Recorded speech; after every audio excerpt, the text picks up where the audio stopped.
Hello there. Good morning, good afternoon, good evening. Hi. Don't mind me. I'm just putting on my face stuff right now after taking a shower. I almost did not finish in time, but it's okay. I did, and I'm just making sure my hands aren't sticky before I touch my computer again. Don't mind me. I want to make sure my skin is extra good right now. If you're wondering what I'm using, it's Mixun's Bean Essence. I am the best bean. Okay. Oh no, I got a smudge on my glasses now. How dare I? How freaking dare I? I was being so careful until I wasn't. Okay, all good. And my hands ain't sticky, so I'm all fine. Woohoo! So time to continue the dog game. Hello. So let's go for load. And this one, thinking, the island denizens are so unkind to me, one of their own. Will I be able to survive this arena again? I feel ashamed to face Ayu, as I should because I am upset about that thing with Ayu. I'm sorry, Ayu. I didn't want it to turn out that way.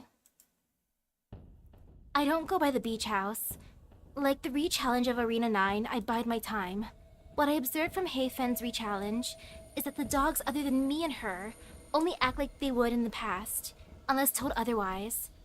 I know that ahead of Ayu, but I'm sure she could also figure that out. Heifen figured it out quickly, since it was obvious that the Fanshu in the re-challenge couldn't be the real one. My strategy this time is to wait for Ayu to appear, since she should be the only other actor I should care about. So I have been mostly following the coastline, avoiding the mainland. Pretty passive of me, but hey, not bothering with the NPCs happened to work out in Heifen's re-challenge. Thing is, what do I do once Ayu and I find each other? I'll slay her with my lightning-fast reflexes! That's just wishful thinking. The best bet is to find her before she finds me, and keep her from noticing me until I eliminate her somehow. Blarg, she always been the one with the sharp reflexes. But I'm also more mature and wiser now. I've seen enemies much smarter and more agile as I experienced more arenas. If I could go head-to-head against those Shiba Inus and win, I can go against Ayu. Oh dog, but I'm so out of practice! I argue on and on with myself. The strength and stability of mind that came with being a regular arena contestant had all but left me, and I have to be coaxed into a calm state.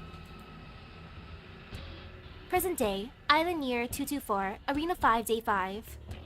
Several days pass without progress. What if Ayu is also waiting for me to come to her? I wonder if there's a time limit for the re-challenges. We could both agree not to end the arena and spend the eternity doing separate things.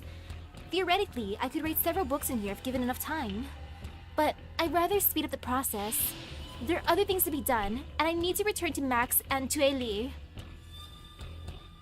I guess I should make more effort. Time to venture further inland. With that decided, I head into the palm forest.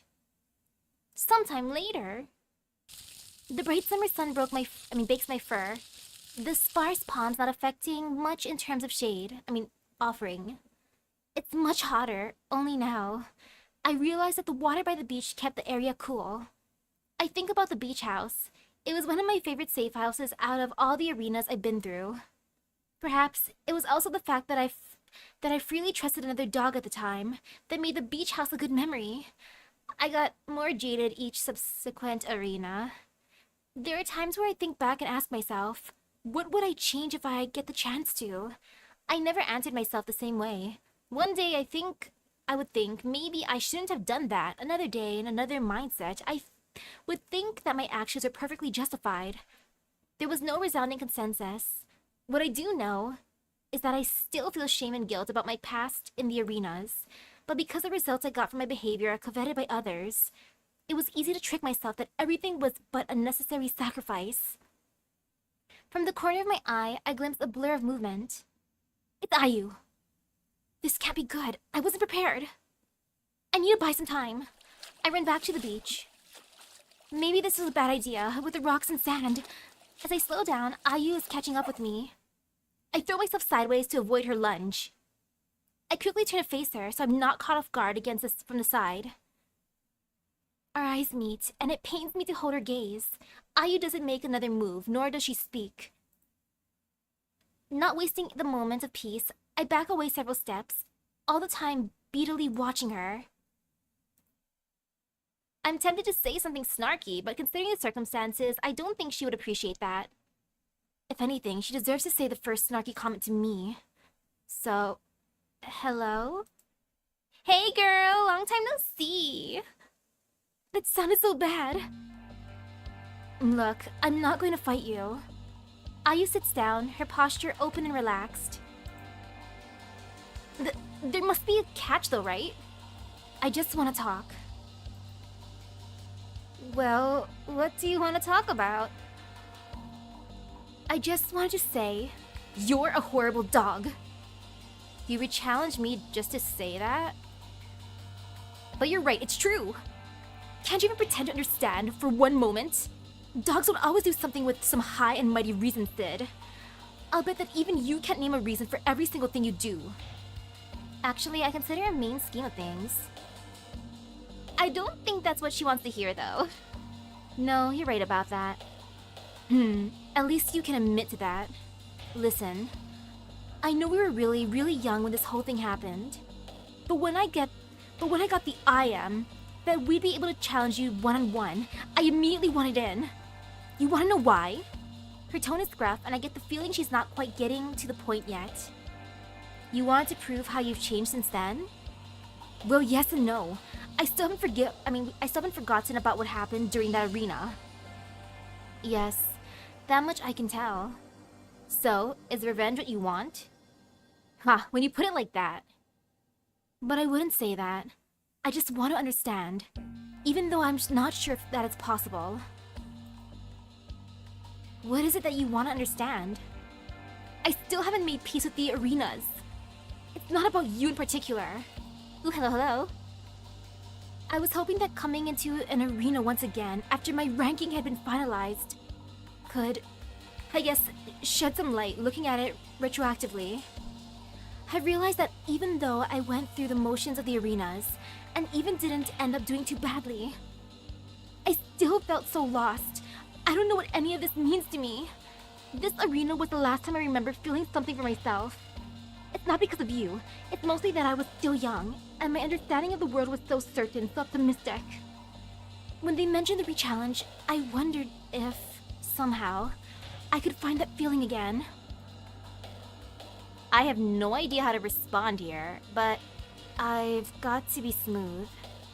Not to mention, it's pretty jarring. We haven't spoken in years, and she's pouring her heart out all of a sudden. What have you found so far by being back in the arena? So far, nothing. You see, my plan was to come to terms with what happened between us. But that couldn't happen until you and I met again, no?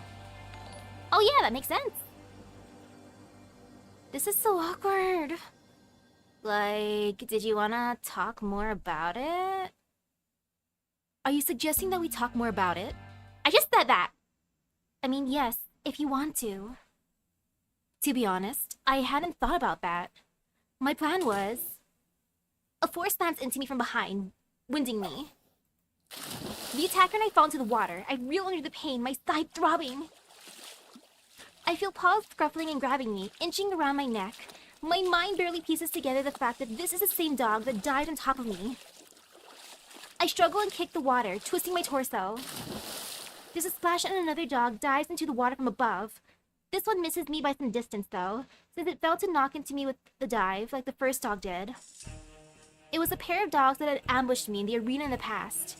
Ayu, did she... I know its pennant location. Eliminate on the spot. Run away immediately. Call for Ayu's help. I'm just gonna eliminate him. Why not? Yeah. I'm gonna save just in case though. This is where I left off anyway, so I can save there. Back, and I know its pennant location. Eliminate on the spot. Fish sticks! If they're like the NPCs, that means... Expecting the attack, and the dog trying to wrap his paws around me, I twist away. Still underwater, I grab onto his shoulder and pull him towards me. I remember where his pendant is located from the past arena. With my other paw, I punch him squarely where his pendant is. Without my other paw pulling, I wouldn't have the strength to break the pendant by a swipe underwater. I only learned that in the arenas after this one. The pendant doesn't break. Even applying the experience I learned in the arenas, I still don't have the physical strength to eliminate him underwater. In my zealousness to eliminate this dog, I'm poorly prepared for the second dog. She got closer to me while I was occupied with her teammates. Now she latches onto me from behind, filling up my torso for my pendant. Good move, but you're gonna die. Ayu lands in front of me, white bubbles partially obscuring my vision. Oh no, this isn't good. Gah, Ayu had made a good move, and now I'm totally outnumbered. With a powerful paddle, she charges towards me. Much as I want to continue my aggressive retaliation, I should get myself out of here before it's too late. Once I'm on land, I'll have a better chance against them. I twist my torso and kick, putting distance between me and both opponents so that they shield me from Ayu. Ayu knocks into the two of them, and I see them wrestling, air bubbles erupting from their mouth and noses. With that, I make my escape. With that distraction, I'm able to put some distance between me and the competing dogs. Kicking and pawing my way to the surface, I paddle as quickly as I can towards the shore. I've gotta make it there alive! Once on shore, I don't even bother shaking myself dry. My claws tear into the sand, and I push my legs to the limit as I dash towards what I know to be the base of the remaining arena's competitors. The second duo, Ayu and I call them the Akita Inus. Entering the sparse palm forest, I can't afford to slow down. Twisting and turning my way around the palm trunks, I almost slipped several times with my velocity. It must be close now. I slow down to a trot and try to conceal myself, so I won't be caught off guard if the two Akitas catch me first. There they are. So either Ayu or the other, or both, should be on my tracks. The difficult part comes with not knowing where Ayu is now. I need to time this precisely or I'll be the one in trouble. I scoop up a rock from the ground and weigh it in my paw. I'll throw it to the right of me. Like clockwork, they are guaranteed to hear it and think it's a dog. They will know exactly where the rock hit and thus go patrolling. Almost as if programmed to behave that way. Throwing rocks would be the distraction. I snap out of my daydreaming. I really play too much of the Tomb Digger games. Sadly, that's not how things work in real life. Though since the arenas are emulated reality, does it mean they're a video game in a sense? Stop us, the thoughts, focus! I've gotta distract them, but not with a rock. With that very loud distraction, I wait a few brief moments to see that the two Akitas have sprung up and are looking around in my general direction. I quickly move towards the beach before they get close enough to spot me. Hopefully I'll run into Ayu, the other dog, any time now. I listen carefully as I walk. I'm definitely being tailed, though I'm not sure if they have a good visual on me. The ground I covered so quickly while sprinting seems to be so vast at a walk. I would have run, but being quiet is a priority. If the two Akitas are provoked, I could not outrun them. Hurry, Ayu, take my bait! There. Ayu's in the distance, looking at the ground. Following my footprints, perhaps? I remember telling her a story of our ancestors having a keen sense of smell.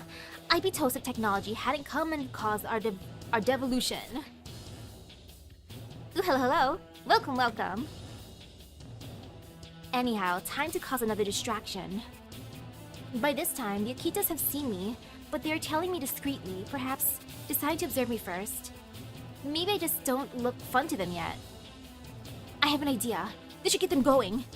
I stop and look up and down slowly, as if looking for something. Then I look back at them and make eye contact for the first time. I yelp and flatten my body. The switch is instant, like a ball being tossed.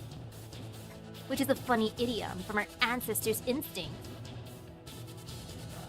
Like a ball being tossed, the two immediately enter the hunting mode, growling and taking off towards me. I dash forward, yapping in feigned hysteria. I'm in clear view of Ayu now and I throw my fluff at her. The two Akitas have closed in on us in no time, and as I wrestle and pin Ayu on her back. Ayu squirms and twists, but I have the upper paw. Then instead of figuring out her pendant location, I run off, leaving her to the two opponents.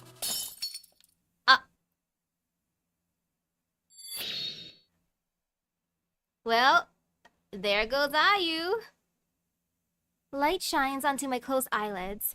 Despite the brightness, I don't feel like opening my eyes. They just feel too heavy. I don't have the strength to open them. I left Ayu to the dogs again. I'm just an asshole, huh? Prod. Leave me alone. Physical sensation slowly returns, as if my brain is lazily connecting my limbs back to my nervous system. Poke poke. The pokes, which increase in intensity, speed up the process, albeit unpleasantly. I'm lying on my right side. I almost wish I hadn't woke up, because I am drenched in chilling sweat. Sid, I know you're awake. Gah. I feel a firm shake on my shoulder. Okay, I'm waking up. Ayu looms over me. The first thing I notice is her ragged and exhausted appearance. I wanted to make a quip, but I probably look the same, if not worse. Hey. My voice is a croak, but I am unable to muster anything louder. Phew, just checking that you're alive. I'm not so cold-hearted to leave you in the street. You know what? You deserve the win. I should have known you'd pull that bait and switch strategy again with those Akitas. I don't have the energy to respond, but she looks at me intently. She knows I'm listening. I was watching from the rocks. You've changed somewhat. I wasn't expecting you to just run. The Sid I knew was ruthless to the core and would never have done that. So, there might be hope for you after all. She gives me one more poke on the shoulder, more like a kick than anything though. By the way, she turns away and raises a paw in farewell. I forgive you. Aw, Ayu, I don't deserve it. With that, she makes her exit. I knew I shouldn't have wandered off looking for a shortcut. Whatever the Tap clan is, I hope they don't cause me any more trouble. If Ayu is one of their bosses and she has no more quarrel with me, they should leave me alone. I watch her head out the alleyway, her footsteps heavy, her shadow stretch with the light, and then she's gone. I lie there, my eyes not really focusing on anything. I feel left for dead. I whisper, but there's no one to respond. It's a while before I'm finally able to gather the strength to stagger upright. The world teeters. Alright, Sid, time to go home. The next day, I gingerly open the gate that leads to the building. Obsidian Rock Industries is what we're looking for. Truely and I cut through the huge grounds. It seems lovingly maintained, but I get the feeling that not many dogs use the space for enjoyment. There was no one checking for visitors at the gate, nor was there security on the grounds. The building looms over us as we approach. It's an older-style building, much like the retro tea shop and restaurant that Max took me to. Red brick gives the building a distinct look, with arches lining the balcony. We pass under the entrance arch.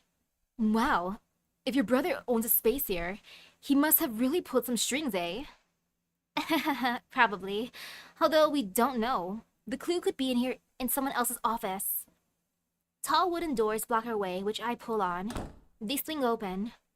I guess the grounds are technically open to the public, but I doubt any dog would dare step inside. The atmosphere is intimidating, to say the least. Hello, steam dogs. Oh, hi. There's a wooden booth with only a window opening that we could see through. It reminds me of a box office stand. A dog peers out. My apologies for the interruption, but it is my duty to check the authorization of dogs that come through here. Right. Don't worry, I got this. Truely trots up to the window, pulling out her pendant. I believe you will find this sufficient. She shows it to the dog, and he nods. Thank you, and welcome. The elevators are ahead and to the left. Please enjoy your stay. Thanks. We head to the elevator. I don't know if I should bother asking Truely if she uses her rank rights often. There's no point being upset about it. Like I told Max yesterday, I shouldn't be imposing my beliefs on others. Do you ever feel bad when you use your rank rights like that? So, what do you think about rank rights? Huh, it took me 10.84 seconds, slacker. How dare you? Hey Q. Yeah?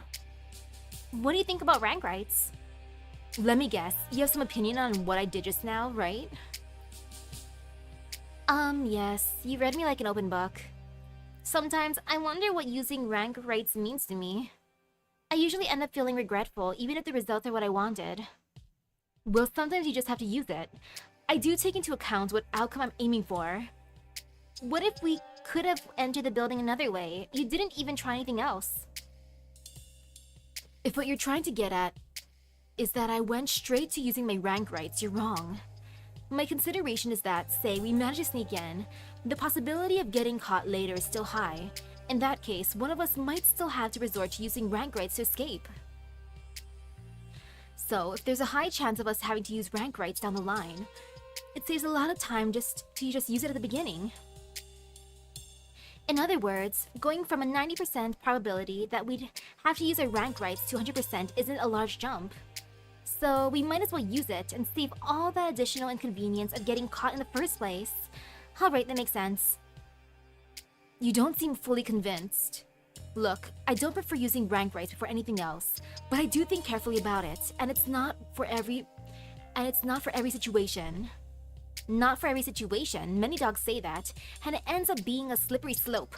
All of a sudden, getting some lower ranked dogs to run your errands could be a justifiable situation. I see your point, but you're thinking too much. It sounds like you're really trying to demonstrate some moral high ground here. Like you're trying to make me feel guilty. I know it seems hypocritical that I'm against using rank rights, seeing as I worked so hard to get my own rank. But I really just wanted to not answer to any dog, not to actively bend other dogs to my will.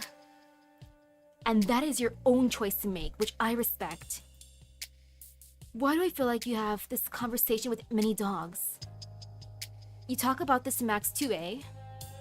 Huh, I guess it's that obvious. Sorry, I didn't mean to sound accusatory or anything. I'll stop now. That would be nice. Her voice is curt, the first time I've heard it like that. I gulp. I have to contain myself. It's been a decade's worth of pent-up thoughts, but it's not fair to make Chueli listen to me rant on and on. We step out of the elevator. Obsidian rock. What will I find, I wonder? There's a simple door and a nondescript sign that says Obsidian rock. I wiggle the doorknob. It's locked. Well? Did he leave you any secret key? Some last parting gift? I don't think so. I guess it won't be that easy. But if it's his space, I could get away with breaking in. Now, Miss Feather Bearer. Are you sure we don't have any other options? Like maybe I can use my rank rights on the dog downstairs and get the keys. Sheesh, she's being passive-aggressive. No, we don't have to do that. I'll claim that my brother shares his property with me. If there's any troubles and we do involve the dog downstairs, he'll be blamed because of his lower rank. I think with either method, you'd be the one in trouble. Getting another dog to take the blame could give you a way out of it. I just really try not to use other dogs now, be it with ranks or any other methods. Yeah, I can tell. Sorry, that came out harsh. Well, to me, your brother is just another dog, and you seem perfectly happy to be illegally trespassing on his property. He's the one that let us here. He must have wanted me to get in by any means necessary. I mean, without getting the other dogs involved. Chueli doesn't argue any further, just shrugs. Look, I know you suggested getting the keys from that dog downstairs, only to keep me out of trouble, so thank you. Best to let her comment about using rank rights slide. I might have hit a nerve earlier. She was just trying to help and I kept accusing her. Maybe I'll just smash this door in, as one do, you know? I'll do it. I'm larger. This will be no issue. No, it's okay. I'll use a feather. You don't need to risk it on my account. The bearer of the feather has the right to alter reality, and if the reality is that, the door is unlocked, so it would be. I twist the doorknob and it turns smoothly. I push the door open, holding it for Chueli to enter. Wow, that makes things much more convenient. Could you do anything with the feather? Well, I'm not sure. For simple things, I'm sure I could change all sorts of reality. But say, for huge events, I'd need to plan out all the components. For example, if I wanted the world to end, I'd have to plan out exactly how. By food shortage, a fire. How would the fire not be put out? Maybe something happened to the fire department's pipe infrastructure? I'd have to break everything down to the smallest components. But I could make it work. Wow. You see why I don't like using it though? It's way too much responsibility. Yet you chose to use it over simple solutions such as me shouldering the door. It would have given way immediately. I just didn't want you to get your paws dirty. Using the feather for something small is the least I could do. There's a hallway further along with doors lining it. We check them one by one, but they're all empty. We proceed along the hallway. It leads to a large open room. Ooh, hello, hello. Oh man, I still gotta play that Valhalla game. It looks fun. But man, my day, oh my goodness, work was so busy. Like, kind of busy. In the center of the room sits a single desk. This must be it. I hope so. You think your brother would just leave something like this? It does look suspiciously easy. My arena senses are tingling. But we did get this far. It's not going to stop me. I march up to the desk and forcefully start opening the drawers. Aha! There's a thick leather-bound book, tied close with a piece of twine. I tug on the twine to unravel it, and the book bursts open. Here, take a look. I flip to the first page. It's a journal?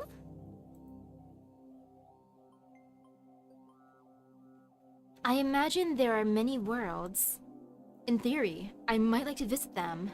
However, my biggest desire is merely to avoid complicated things. Drama, maintenance of status. It's so troublesome to me.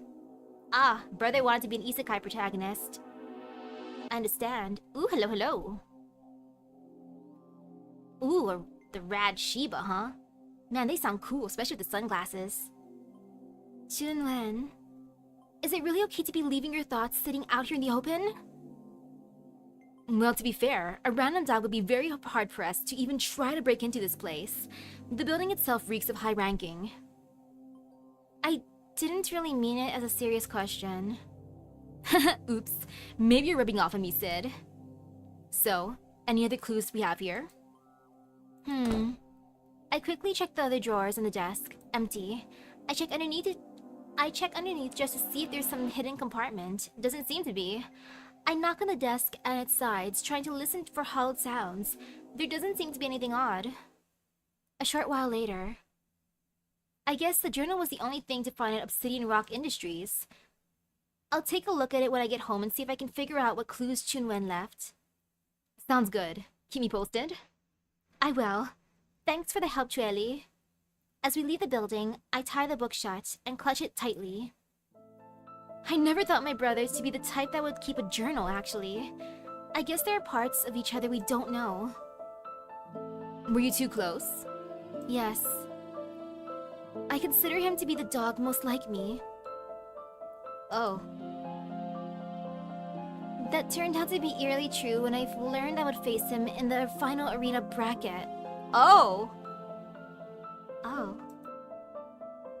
We had a great time in the plains as puppies. I think that was the time I saw him the most. After that, we had to live apart from each other. We didn't speak regularly, but I'd see him during the break between an arena bracket or two. You know how after you leave a dog, it's like your life goes on separate branches? It always felt that no matter how far away our branches grew, they would eventually come back and meet. You'll see if your branches meet again after you figure out that journal. Though I'm wondering, would you say that this is the furthest your branches would have ever been apart? You literally left the island, and it's been so many years. Yeah, I've long known that we would go our separate ways, but I never expected that I would be in such separate ways. There are some days when I doubted my decisions, and I wondered if my departure from the island divided our branches irredeemably. But I still have the hope that we'll come together again, like I said. Anyway, I'll go and read through this. Stay. Do you want to join me? Ooh, I can invite Chueli. I'ma do it. Hey, Chueli, you wanna join me? Say, do you wanna join me? Like, not to read the journal. I feel like my brother would want me to do it alone. But just to keep me company? Heh, sure. Why not? Let's roll then. This environment isn't very comfortable. The next day, I stayed up late reading the journal. I read roughly 1/3 of it, but so far, nothing stands out as a clue. How much did brother write? Max left breakfast for me once again. After devouring the egg crepes, I sit in the armchair and pick up the journal again. Sometime later, I'm hungry. It's still a while till Max gets home from work. I could probably go get something. What's nearby? I remember seeing a fried sweet potato stall near here. Or should I get Ayu jelly? It's never weird that Ayu happens to be the name of the dog and also the name of my favorite drink. Humming out of tune, I check for my pendant and turn on Max's alarm system before stepping out the door. I double check that the door is locked and take the elevator down. A short walk later. In the end, I got both the Ayu drink and the sweet potato fries. On the way back, I can't help but reach into the paper bag for a sweet potato fry. Oh right, I should use a stick. My paws aren't clean. I take the thin bamboo skewer and stick it into the fry. Delicious hot steam comes from that hole I just poked into the thick, freshly fried potato. Delicately, I bring the stick up to my mouth. Ow! Where am I? Couldn't you at least wait for me to eat my potatoes and drink my Ayu jelly? Come on! Come on, bro. Where is this? Who are you, Shuela? Hello, hello. Why are you? The dog takes out her pendant, and I feel mine yanking at my jacket as it is drawn like a magnet to the other pendants. Come on, just let me eat first, you're able to fight me. She is much more deserving of the title than me. What confidence I have built up over the years has been shattered by this encounter. No matter what I do, I will never be as good as her. Is that what other dogs felt like when they went up against me in the arenas? By pure luck, I prevailed against her. To have to rely on luck, I used to feel I was in control of my fate. Now I understand it's all just a dice roll. What is the use of trying? Even though the end result was good, I feel like there are many dogs that are even more deserving. They were so skilled. What did they do wrong? I grin as I strap myself down. Arena by arena, I'm closer to fulfilling my destiny. I'm going to hold the power of all reality, and dogs will bow down before me. No one will dare stand in the way of my freedom. I've worked so hard since the last arena, and I've come out on top, and so have the dogs in this bracket. Finally, dogs worthy of going head-to-head with me. The familiar sensation of the consciousness fading, yet still being aware and sentient, like emerging from sleep, waking into a world that is real, yet completely parallel to real life, the emulated reality in which arenas are set. I'm buzzing with anticipation. I'm so ready to eliminate these dogs. In this arena, it doesn't matter that all of us were the top dog in our past brackets. Here, only one of us can be the winner, and the rest losers. These are going to be the most challenging opponents I've ever met. What if they outwit me? No, stop, take a deep breath, Sid. You're a little nervous, and that is natural. I'm sure everyone is wired up. Island Year, 2-1, Arena 12, Day 1. The world comes into focus again, and I can feel it. The exhilaration when an arena begins. All alone in the world, so quiet, but no time to enjoy it. Time to get my bearings. This one is set in a modern building. I actually recognize it as a building from real life. It's a bit different, of course, usually bustling with dogs in the shopping center downstairs. It's now deserted. Crisscrossed escalators connect the floors, still operating. The trouble is that it's visible from several floors above if you take them. I have to be desperate to use these. I'll still hop on the escalators if I have to escape from a tight situation, but let's hope it doesn't come to that. There are 20 of us, so I wonder how we spawned. From what I can tell, I'm on one of the lower floors, or at least, if this is true to the real-world building layout. Assuming that we are evenly distributed, that would mean there's only one dog for every 5 floors or so. These 5 floors could be each dog's de facto territory. Since 5 floors is pretty vast for one dog to guard, it wouldn't be difficult for an opponent to slip inside the territory. On the other paw, it would also be risky to attack someone else's territory early on, because that would leave one's own territory vulnerable. Such are the inconveniences of going solo. Contrary to early arenas, it isn't common to group up immediately. To have gotten this far, these dogs can take care of themselves. But I prefer this. Never rely on anybody if you want to be able to alter reality. That is what I tell myself. No need to trust anyone, but it's great if dogs trust me. That strategy has worked for me thus far. I take a walk around my floor. Storefronts are lined up along the sides, with mannequins and glass showcases. The interiors seem true to real life. The storefronts I see so far have clothes racks set up neatly. This is an important observation, as some arenas seem more like set pieces, vaster and emptier. I enter a store and stalk through the aisles. Nothing that they would be good hiding places, or like trees in the wild, good for breaking up a line of sight. I continue to explore, feeling more familiar with the floor layout, but I'm also getting impatient to scout out what other dogs are doing. It is risky, since I can't defend my own base when I'm gone, but being aggressive has often worked out for me. I might as well go for it. Heh, there is one ruler of reality, and I'm gonna be it! It wouldn't be wise to use the escalators like I had noted earlier, that's begging for attention. If I remember correctly, there's a fire escape somewhere here. Locating the closest staircase, I begin my ascension.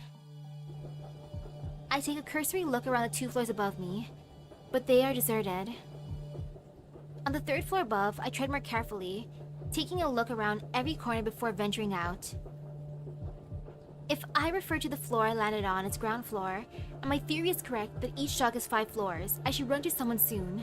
Of course, I'm still assuming that the arena does things symmetrically, which according to experience is reasonable. I head up one more flight of stairs, making this the 4th floor from my spawn point. At this point, the storefronts give way to office spaces. I knew that some floors are rented out to companies as office space, and there are luxury stores and restaurants at in the highest floors. But in the real world, I have only been up to the shopping floors, so I don't know what to expect on these upper floors. I wonder if there's food in the luxury restaurant floors? It would tire me out to climb up that many floors if that happens. I'll need to conserve my energy so I don't have the disadvantage. Surely, there are regular elevators past this point? There seems to be only freight elevators on the shopping floors. I prefer to avoid them since they move too slowly. However, there might be no choice but to take either type of elevator to access the highest floors, if I don't want to be tired out climbing the stairs. Since elevators are an enclosed space, I'll need to be extra careful since they could be easily rigged with traps. Now that I think about it, I should rig the elevators before anyone else gets to it. I spot some movement in the corner of my eye, in another section on the floor. I don't think I'll go on the offensive yet, but I might as well get a good visual on this dog. I head in the direction that I saw the movement. I pass the floor to the ceiling glass divider, which opens into an office cafeteria. Man, the people who spawned near food places are so lucky. Where did it go? There's no signs of anyone else in the cafeteria area, so I move along. There's another open area that forms a ringed corridor. Ah, there it is again. Now I can clearly see the dog. She's gray, not a very common color, but that makes her all the more memorable. She's pretty. Spotting me, she moves quickly down the ringed corridor and vanishes through a door. Should I go for it? I weigh my options. It's quite early on in the arena, so chances are she hasn't had much preparation. She probably isn't 100% familiar with the surroundings. Unless she happened to have worked here prior, which is unlikely. Work, if applicable, only starts after the dog has completed all their arenas. This is so each dog can be allocated to work that suits their value. I suppose it's safe enough to take the initiative right now. I'm confident with my ability to react on the fly. I head for the door she escaped into. Hey girl! It's another cafeteria area, the mirror image of the area I just left. Maybe she must have gone into the offices. I walk through the seating area, but suddenly, a vending machine topples down, blocking the way behind me. How? I could climb over it, but the dog must know exactly where I am now. Trying not to think too much about it, I proceed into the offices. It's quiet and seemingly empty. I flatten my body below the height of the desks. Where could she be? All of a sudden, a cabinet topples down towards me. How is this happening? I make a beeline for the gap between the two tables. Good thing I wasn't squashed, but I want to stay hidden and leave the area. The sound from the furniture traps surely is how she avoids being caught off guard. The further I go in, the more apparent it is that the desks have been rearranged. Have I been funneled in this direction without even noticing? I gulp involuntarily, feeling the lump go down my throat. It's only the beginning of the arena. How did she manage to set up this... how did she manage to set this up so quickly? One wrong move, and I'll be eliminated. Another bang, and I jump. Gah, forget about finding the dog. I'm getting out of here. There should be a fire escape nearby, assuming it's connected to the one on the shopping floors. I scan the walls, and thankfully, I spy the door in question. Heading straight for it, I press on the button that opens it. It doesn't budge. No. I press again and again, desperately. Empty clicks ringing in my ears like my heartbeat. Oh my. A really reckless one, aren't you? The dog appears from behind me, from behind one of the office desks. Such a shame to be eliminated so quickly. I don't answer, backing away and putting some distance between us. Honestly, I'm surprised that someone would fall for this so quickly. She slowly looks me up and down. I don't have the luxury to observe her in the same detail, instead trying to scan the room for openings, while only watching her for sudden movements in my peripheral vision. I get it. You're a prod dog, aren't you? I turn my full attention on her. She's smiling smugly. I try to keep my expression neutral, but she seems to have caught the brief flash of irritation. That explains your abysmal performance thus far. I've been performing perfectly well.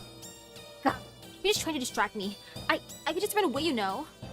I'm bluffing, and we both know it. From the way she cornered me by blocking the fire escape, she had exactly predicted my actions. She probably already set up something behind me to further trap me. I might be slightly larger than her, but at this stage in the arenas, physical strength barely gives me a competitive edge. But in this desperate situation, maybe. I run forward, ramming into her. She sidesteps, so I don't impact her head-on, but it's enough to throw her off balance. However, she uses a split second of impact to feel up my torso. I know exactly what she's looking for. God, even at a moment like this, she's gathering information. Dang, she felt different. You don't have it hidden there. I make a wild dash towards another door that probably leads back to the side of the office complex it came from. Thankfully, it opens, and I frantically look behind me as I run out.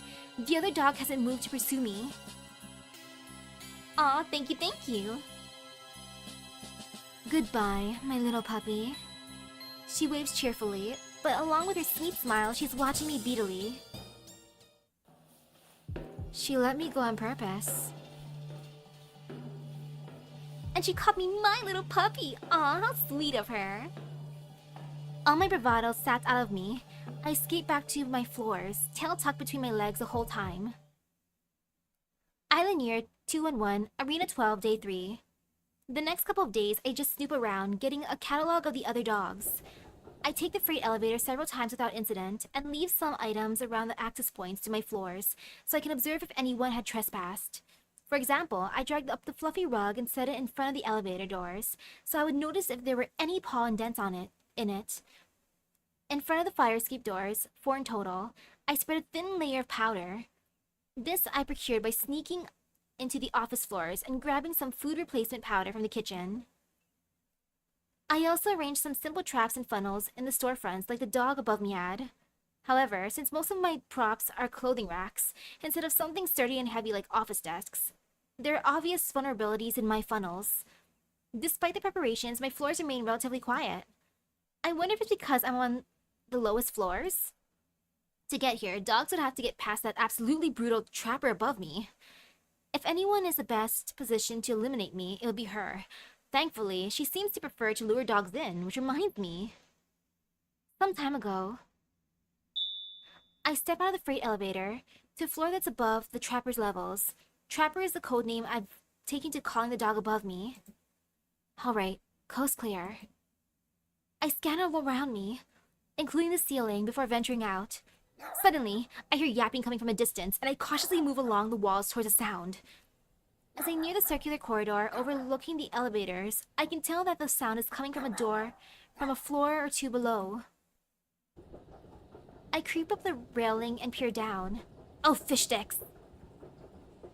The trapper has a dog tied up very, very well. Its feet are bound together, and its torso is tied to the railings on that floor. How'd she do that? She circles the prey, and I hear the smug, playful tone she used with me the other day. She moves closer to this trapped dog and lowers her voice. I can't make out what she's saying, but the conversation seems quite one-sided. After some movements, she starts prodding around the victim's torso, and seems to find what she's looking for. The tied-up dog seems completely out of it. However, instead of smashing its pendant immediately, the trapper chats away for a bit longer. Not eliciting any response from the victim, the trapper shrugs and finally takes a swipe at the dog. Well, that's one down. Okay. The trapper watches the dog dissolve before sauntering away. Island Year 211, Arena 12, Day 4. Anyhow, today I'm going to try to scout out a higher floor. My freight elevator doesn't go up past the 40th floor, so I can either take the customer elevators from the 10th floor, or the separate freight elevators from the 20th. Compared to a typical arena set in the open, this level design complicates traveling since there are bottlenecks at each of the floor's access points. Humph, perfect for dogs that operate like the trapper. Anyway, I want to get a better idea of the state of the competition. So far, I've seen a larger black Shiba in the luxury restaurant floors. The dog eliminated by the trapper had occupied the floors above the trapper, for my guess. I arrive at the next series of floors, the amenities, basically luxury hotel rooms. Seriously, some of these dogs spawn in the best areas. Restaurant, luxury hotel. I got the shopping floors, which is meh overall. Cause it's just clothes. I mean, I can look beautiful during this entire fight, but still. There are some tripwires near the elevator, but luckily I spot them in time and avoid them. These wires are pretty thick, no wonder I didn't fall for them. Before I go any deeper inside, I need to plan an escape route. Circling the perimeter, I find a fire escape stairwell, and I triple check that it opens and closes properly.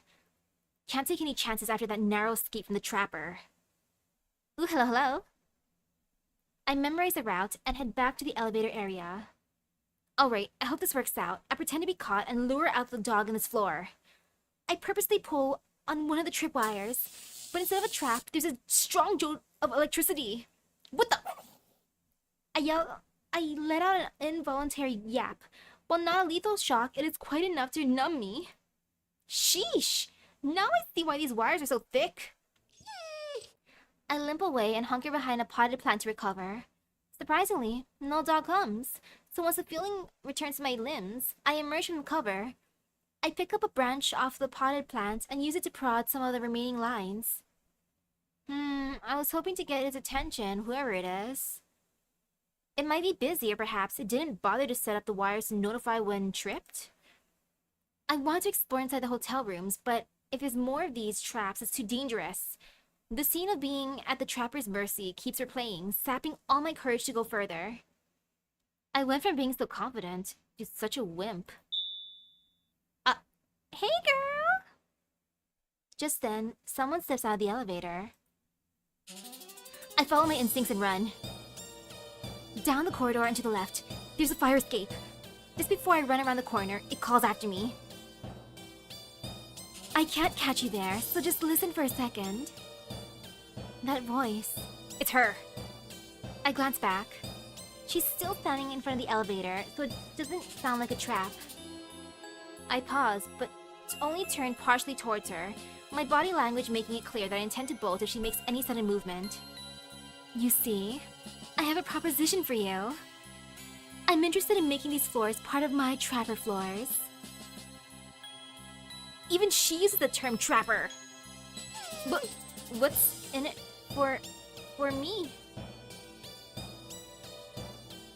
My voice is barely a squeak. No, Sid, get it together. You can't show her any weakness. See? I'm interested in partnering up with someone. Though, maybe partnering is the wrong word. I need a helper that can be comfortable, that I can be comfortable around. Of course, in return, you'll be getting a much higher ranking than you really deserve.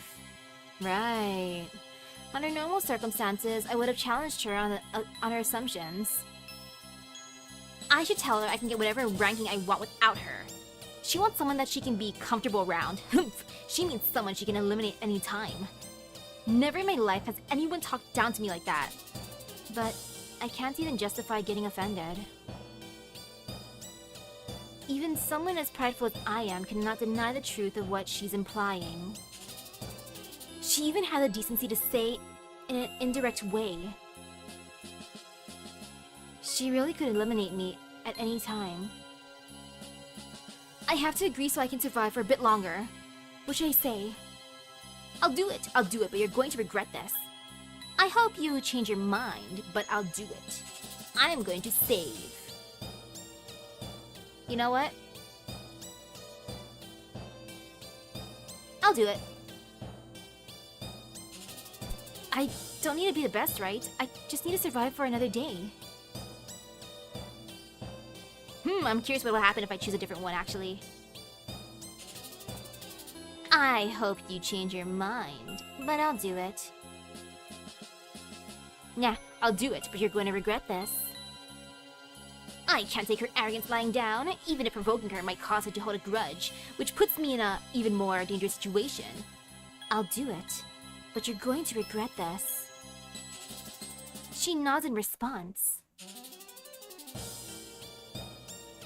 Now, it's going to be hard to work together if you're standing that far away, but I understand why you're keeping your distance. So see, here. She reaches into her shirt and pulls out her pendant. Slowly and deliberately, she puts it back into her shirt, but makes the exact location of it clear. Don't worry, I don't need to see yours. Not right now, anyway. So, you want to come here and discuss a way to make these floors ours? Shakily, I nod. We head down the fire escape to the trapper's base, the office floors. Her name is actually Shuela.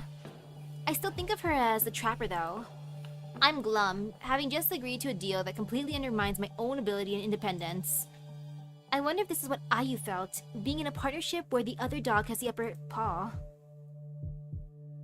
The trapper lays out her plan. I pitch some suggestions, some of which she agrees with, and includes in the final strategy. She also tells me to get a grip, because if I perform poorly, she'll eliminate me on the spot. I don't doubt she'll make good on the threat. Sometime later, we split up to our respective floors to gather supplies for the offensive plan. We need rope, wire, and hooks.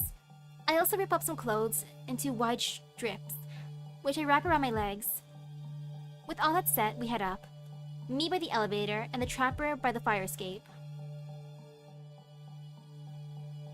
Once I hide, you trip the wires, got it?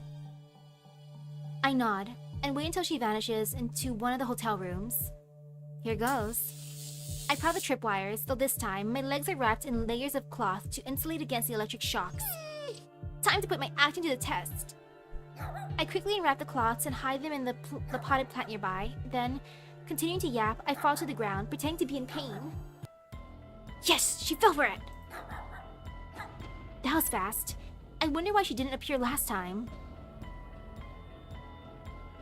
Now that I think about it, the trapper wasn't worried at all about asking me to collaborate on enemy territory. Maybe the trapper knew she wasn't here. Or the trapper made multiple alliances. The dog approaches slowly at first, but then, convinced that I am hurt, pounces. I leap up to the side, she misses, and I dash down the corridor. Down the corridor and to the left. I fling myself into the room where the trapper is hiding, conveniently forgetting to close the door. Knowing where the trap triggers are, I jump over them, but the dog rushing in after me isn't as fortunate.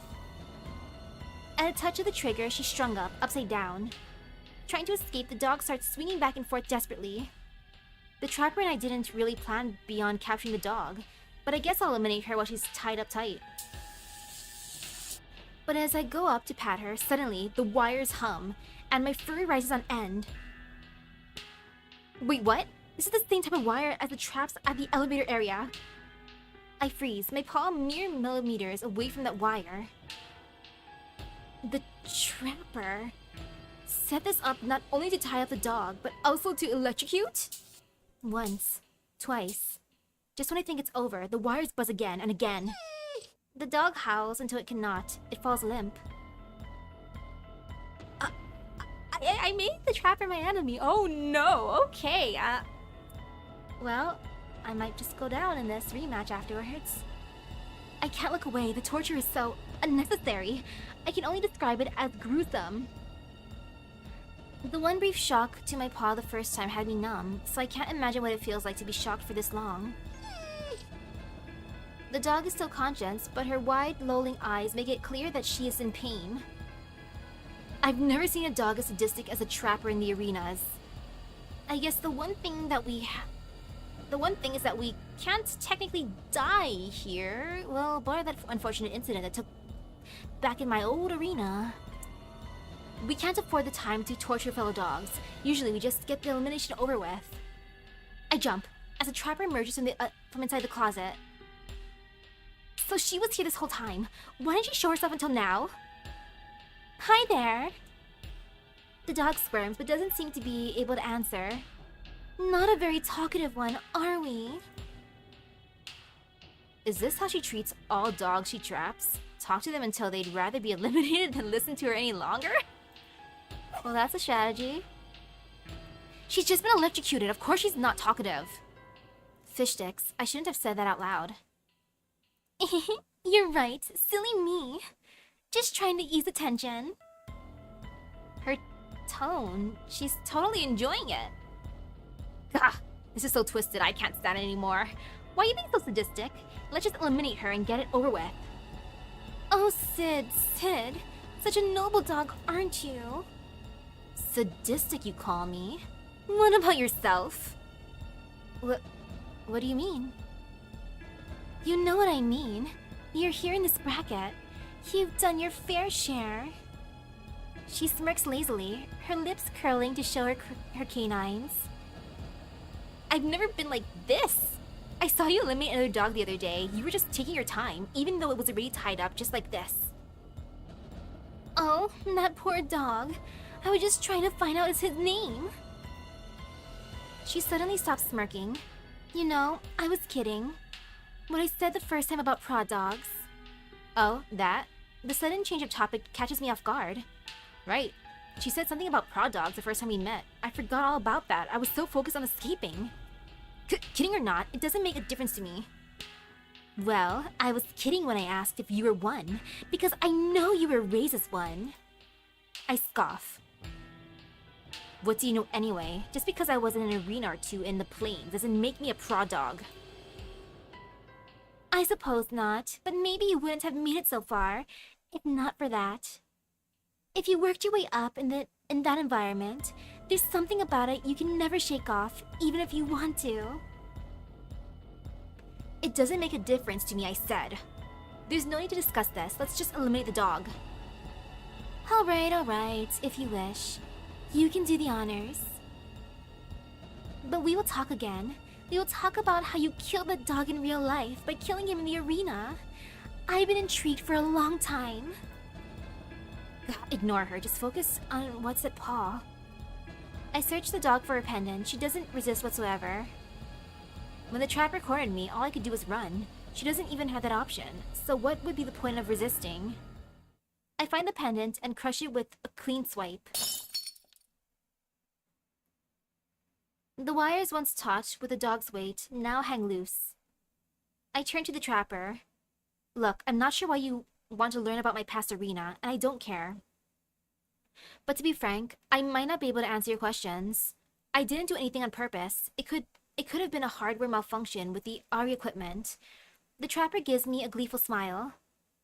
Even after all these years, you're still in denial. But next time, we can find out. With that, our job here is done. With me in tow, the trapper wastes no time in gathering supplies and building traps. By the end of the day, the floor is effectively a trapper-certified floor as well.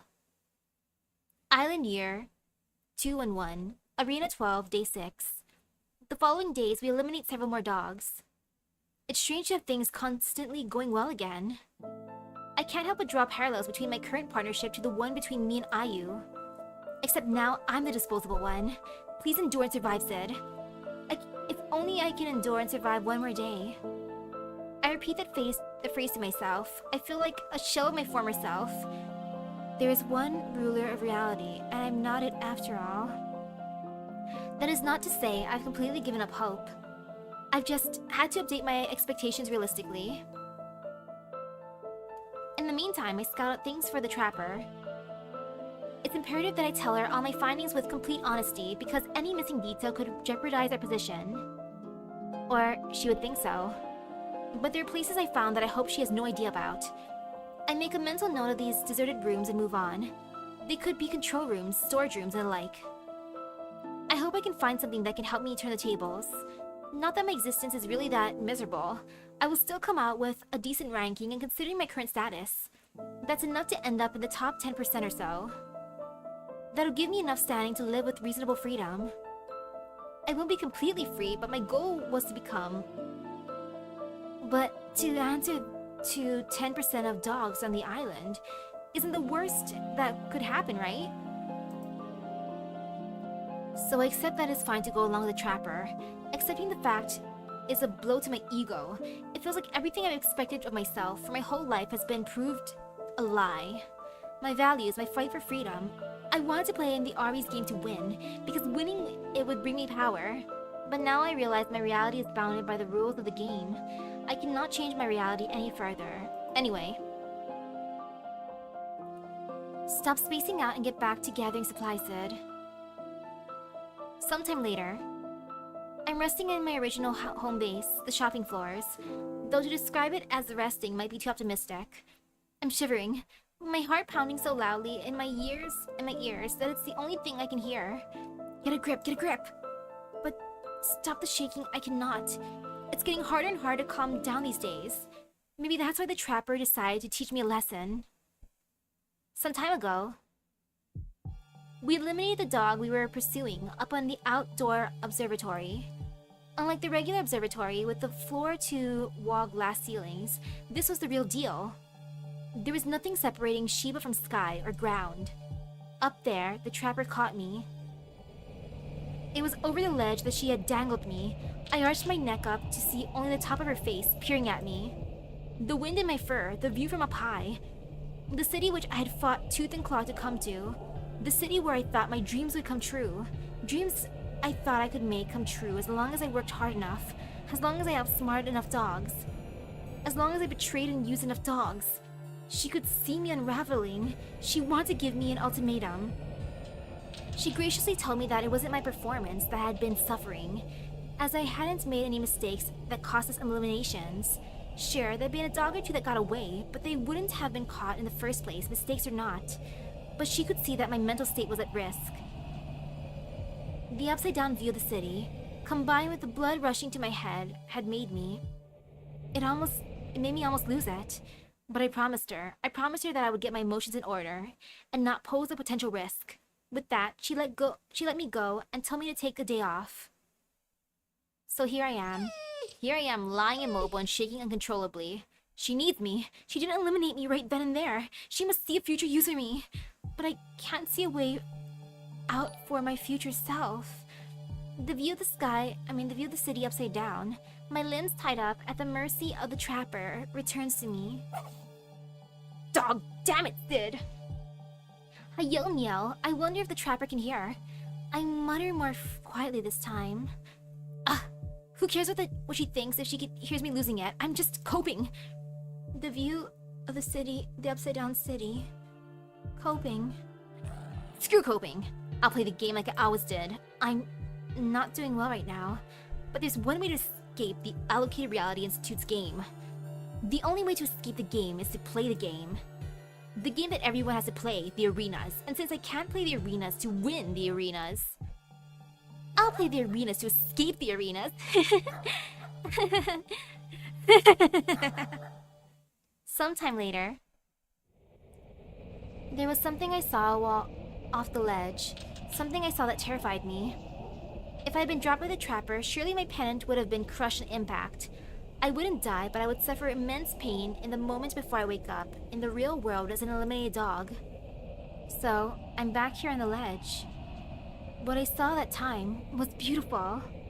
It was beautiful and terrifying. I want to see it again. And so I leap. What? The familiar sensation of the consciousness fading, yet still being aware and sentient. Like emerging from sleep, waking into a world that is real, yet completely parallel to real life. The emulated reality in which arenas are set. Present day, Island Year 224, Arena 12, Day 1. What? The world comes into focus again, and I can feel it. The exhilaration when an arena has begun. This one's set in a modern building. I actually recognize it as a building from real life. Ooh, hello, hello. It's a bit different, of course. Usually bustling with dogs in the shopping center downstairs. It's now deserted. Wait, what? Is this a repeat? What? What happened? Did I lose because I was too cocky or something? Wait. Wait, what?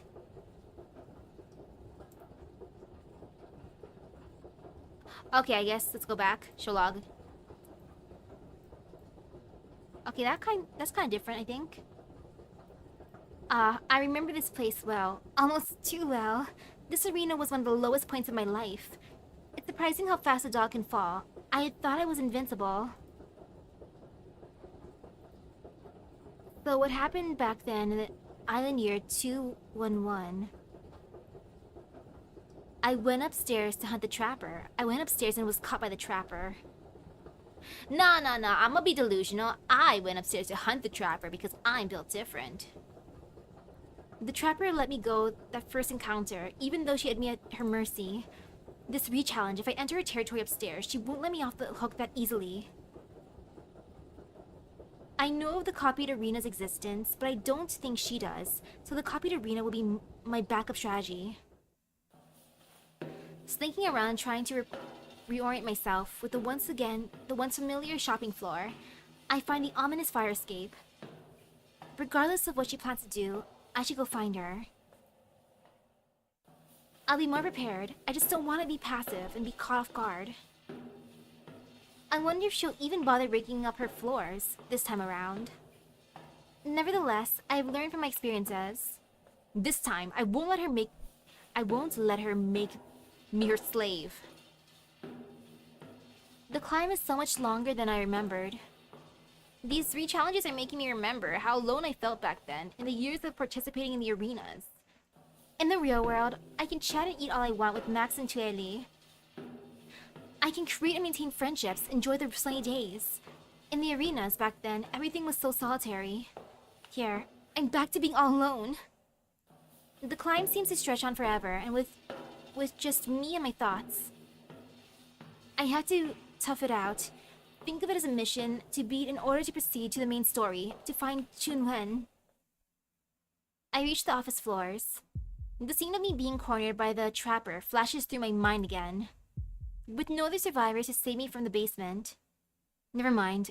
I'm thinking about a game from K9, aren't I? Funny that the nickname I gave Shuela still holds true. Even as one dog acting independently, she inspires that fear. I crouched down, edging into the office while maintaining cover by the desks. Nothing seems to have been touched in this room. There aren't even tripwires, which I remembered from last time. I was half kidding when I thought she wouldn't bother rigging up this floor. So she's doing things completely differently this time. I'll keep looking around. This room cleared, I peeked cautiously into the central corridor hub area. No sign of the trapper. Just in case, I searched the other offices one by one. Every corner I round, every desk I peek over from, takes courage. Still nothing. Where could she be? She could have set a trap in the higher floors. Is there somewhere she'd expect me to go? I shudder. The observatory deck, maybe. I'd best get some supplies before checking it out. Don't want to be dangled over the ledge again. With that, I head back down to the fire escape. I'll need string. I could get that from the shoelaces. I remember there being an upscale shoe store for fancy occasions. Rope. I could rip clothes from this clothing store to make it. I can find belts as well. Back at the escalator area, I take stock of the available stores. Shara's a good clothing store. I think the shoe stores are on the floor below. I need to hurry. The trapper has had a lot of time to make preparations, too. I head into Shara and find some belts. With my paws and teeth, I tear fabric into long strips, twisting and tying them into makeshift rope. I've learned a lot from working with a trapper. She'll find it ironic when I beat her with her own tricks. The next stop is the shoe store. With every step, I feel purposeful. Time to take down the trapper. In the past, I avoided using the escalators in fear of being seen, but in this situation, there isn't anyone but the trapper I need to worry about. If I remember correctly, it should be down this way. I followed some signs to the opposite end of the floor. I had once gathered supplies from this very store for a mission with the trapper, and the shoelaces would be just what I need. I enter the store, rows and rows of shoes displayed on the wall. Dogs only wear shoes on special occasions, so while it makes sense to have a shoe store in a fancy shopping center like this, they are rare on the island. I'm upside down. I crane my neck to see that I'm dangled by my soundly tied limbs to the ceiling. I didn't realize it then, but now I remember when exactly I grazed the tripwire. Ha. I'm glad my hunch paid off. Gah! I remember this voice, the trapper's tone reserved for prey. Oh, hi, Shuela! My heart is pounding and I'm starting to feel dizzy. I struggle and pull with my legs, which only results in me swinging back and forth. The trapper calmly watches me, not saying a word. Alright, I give up. It's hopeless. Even after all these years, you still have the upper paw. I was naive to think that I could surpass you. Just eliminate me already. The trapper stands still, as if contemplating it. It's humiliating. She has read me like an open book. God, just do it! I've been puzzling about this ever since that time. How did you do it? It's like deja vu. But we will talk again. We will talk about how you killed that dog in real life, by killing him in the arena. I've been intrigued for a long time. First, she was curious about the Fanshu incident in Arena 9. Of course, she's also curious about how I eliminated her in Arena 12. If I were her, with such lethal skills, I would be curious too. I'd be curious about how Sid, a weak minion, turned the tables on her. I kept it a secret for many, many years, of course. I didn't want to let it become public knowledge. If other dogs started trying what I did, it could bring down the entire structure of the arenas. At the time, I had thought about revealing my cheat. The island could break free of Ari's grip. In my dreams, Shiba Inus would no longer be separated as good and bad dogs. We would never have to prove that we are better than another Shiba Inu ever again. Shiba Inu Island would be a place where Shibas could just grow up as themselves. The thought of a future like that was beautiful. It was like sunlight. But it was the only fleeting warmth I felt. I chose not to act on that thought. I wanted to guarantee my own freedom and power. And if freeing the entire island would be detrimental for my goal in any way, it was a no-go. I haven't told a single soul about what happened in Arena 12, and I'm not going to tell you the truth now. You underestimated me, and that's what happened. That's the only reason I beat you. I consider the possibility that I underestimated you. The trapper speaks slowly, as if really dwelling on her words. I've never seen her being this deliberate before. Everything just seemed to work in her mind instantly with a claw click. I thought very carefully about your skills before asking you to come on board with me. I don't make mistakes. I really thought I had the upper paw, but never has a dog proved me so wrong. Have you ever had minions in the arena, Sid? Yes, I have. So I knew what you were doing. I knew both the risks and the benefits of having that kind of power over another dog. Honestly, when you spared me, I finally understood what my minions must have felt. The visceral understanding that you could eliminate me whenever you wished, however you wished. For self-preservation, any dog would obey. You were correct, you had the upper power over me on all fronts. Maybe you made a mistake, maybe you didn't. I got lucky, that's all. I'm just trying to understand. So you've been on the other side of a manipulative, strategic partnership. The phrase manipulative, strategic partnership rolls off her tongue smoothly. It's a term she has a clear definition for, a term that she frequently uses. Maybe you gained some perspective by being the minion, whereas I had never been in that position before, which allowed you to blindside me. That's a real stretch, ma'am. I'm sorry, but I really don't have the answers you're looking for. The trapper shakes her head. That is unfortunate. But this is still what you wanted, right? You have me at your mercy. How I eliminated you in the past isn't important. You can eliminate me now and overwrite it all. You seem very eager. I just want to get this over with. I've half a mind to just leave you here and see if you escape. Your call, not mine. The trapper shrugs. And without a word, she turns and walks off. Now I have another fighting chance. I twist, swinging back and forth.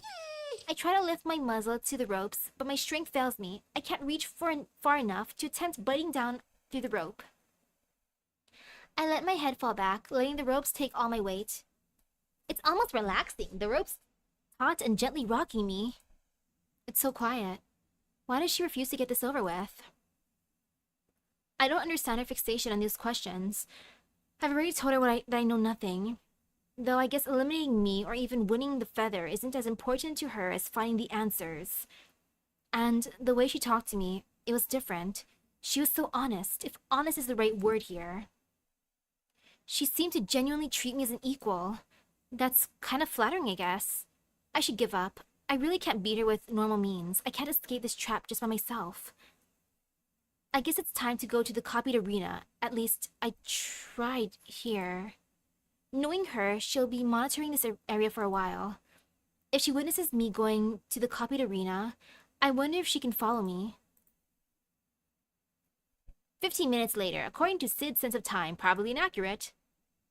Alright, I guess she's not coming back until I do something. Time to go. I close my eyes and relax. If Shuei-la's watching, it must look as if I'm sleeping. Feather, let me go to the copied arena.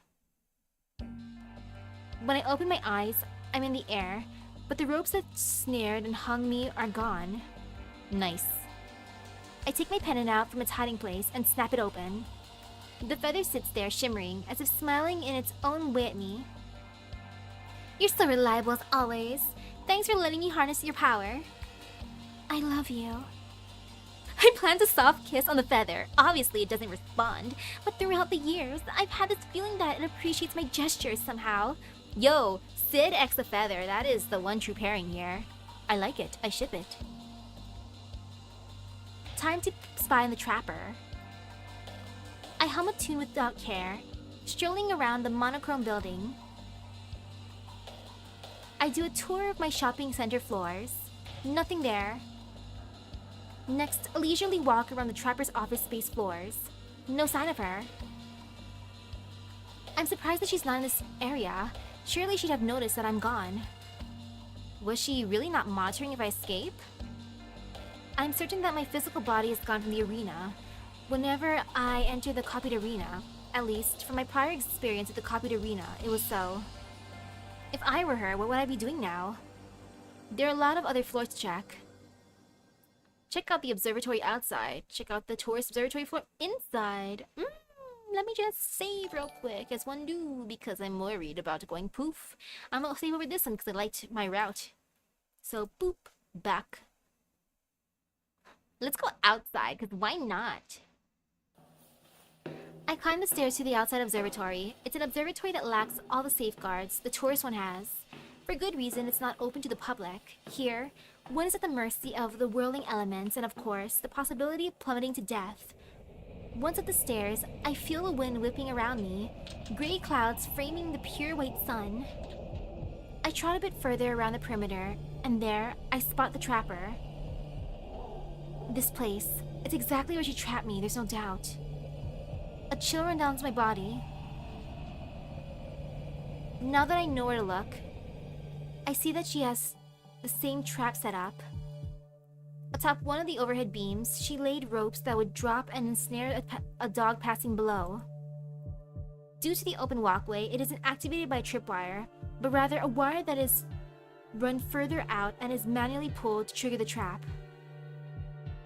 On that day, we had been walking almost side by side, when she had suddenly reached out, pulled, and the next thing I knew, I was hung over the ledge. The trapper is still with a small smile that seems to carry many mixed emotions. Is she waiting for me with this? She should know I won't fall for it again, though. Right now, it's the perfect chance for me to leave the copied arena and eliminate her. I creep behind her, positioning myself carefully so that she cannot see where I emerge. I can't risk her noticing me before I land the blow. It'll be even worse if she sees me fleeing back to the copied arena if I fail. Alright, Feather, let me. The trapper suddenly turns. Can she see me? But she reaches out and pulls a wire. Before my thoughts can process what I'm witnessing, she's whisked up by the ropes that had dropped and snared her limbs. She dangles off the overhead beams, nothing between her and the ground, from a dizzying height. Despite this, she looks calm. What the fish sticks is she doing? I edge cautiously towards the ledge and peer over. The trapper just hangs there, the rough winds knocking her into the side of the building. The memory of the reverse situation comes back in full force, drowning out all my other thoughts. You're losing it. You have to get it together. Promise me. I promise, please, I'll do anything, just please, please. I was sobbing. I shake my head furiously, as if that could chase the memories away. You are here, Sid, not in the past. Come back. Breathe in, breathe out. I refocus on the trapper. She closes her eyes as if sleeping. She's basically immobile. I could try to eliminate her, but it's not safe for me to exit the copied arena from over the ledge. I have to figure out a way to get back onto solid ground on the observatory deck. I'll try to lure her up here by telling her I was lying before, and that I'm ready to tell her the answers to what she seeks. I take a few steps back, as to be out of sight when I emerge. Feather, let me return to the arena. With a simple thought, the color returns to the world. Now, I'm in the real version of the arena, where I can interact with the trapper again. I stand still for some moments. The idea was to speak to the trapper to lure her up, but my mind is suddenly blank. Maybe I'll go up to the ledge for a dramatic effect. She'll be able to see me. I'll stand on tiptoe. I'll ask her, "What are you doing?" to start the conversation. It'll be suspicious if I just open up with, "Come up here. I'll give you all the answers now." She'll probably respond with something I wouldn't understand the first time. I'll ask a clarifying question. "What do you mean?" Then I'll suddenly redirect the conversation so that she'll come back up the ledge. "Sid, how long are you gonna hide there for?" Eek! Did I just make a weird sound out loud? I guess I can't pretend not to be here. How does she house know when someone's there? Did she get hearing enhancement surgery? Or are family genes not developed by technology, so her instincts are as good as our ancient ancestors? Anyway, I brush away all the silly ideas and step up to the ledge. She is still dangling there, no tricks it seems. Though, I hope that she doesn't have some trick to pull me over the ledge. According to my plan, I'll start the conversation innocently. Ooh, good night. Hi, Sheila. What are you doing? What does it look like I'm doing? I'm sure you haven't forgotten the scene. Of course I haven't. Except our roles were the other way around. To put things simply, I want to understand how my judgment went wrong. And where it went wrong. And you think you can do this by role-playing my experiences? That is what I'm hoping for, yes. I don't mean to sound dismissive, but what is the point? Your rankings are finalized, Arena 12 is over, and the scenario will never happen again. Stop playing clueless. I know you understand what it is I want. Maybe it's closure. I underestimated you, because I was so sure of my own judgment. I wasn't open to the fact that you could be a late bloomer, and that we could actually be equals. You could save me the trouble if you just answer me straight. How did you escape my detection the whole time, when it was just us two left in the arena? If you truly see me as an equal, you understand that I prefer to keep some secrets for my own reasons. I don't want you to use them against me to eliminate me this time around. What if I tell you, the reason I re-challenged you was not for the feather? I gulp at the mention of the feather. She notices from the way her eyes flicker back and forth, and she arches an eyebrow. It's the truth. Did you know that I work at the Ari now? I hold one of the largest slices of reality on the island. Do you even know why the feather exists as a prize for the final winner of the arenas? As part of the Ari and being exposed to its inner workings, I learned why. Trust me when I say I don't want the feather. It's almost a comical situation. The way that she calmly delivers this new and valuable information while hanging off a 100-story building and being buffeted by the wind gives me an unexpected insight into her character. How about I pull you back up here and we talk about it some more? I give you your answer and you let me eliminate you. Don't you want to hear more about the Ari? It does intrigue me, the reason that the feather exists. It's not like I plan to be involved with the Ari or the island for any longer after I find my brother, but the feather is still part of my identity. The trapper's information might give me more understanding about what I could do with that. Sure, you can tell me more about the Ari. I want to change the terms of the deal, though. You can eliminate me, but I'm not going to just let you do it without resistance. She probably thinks I still don't have full confidence in my ability to eliminate her. Though my plan all along was to lure her back into solid ground so I can use the copied arena to catch her off guard and eliminate her. Okay, my account of how I won the past arena, for information about purpose and the meaning of the feather.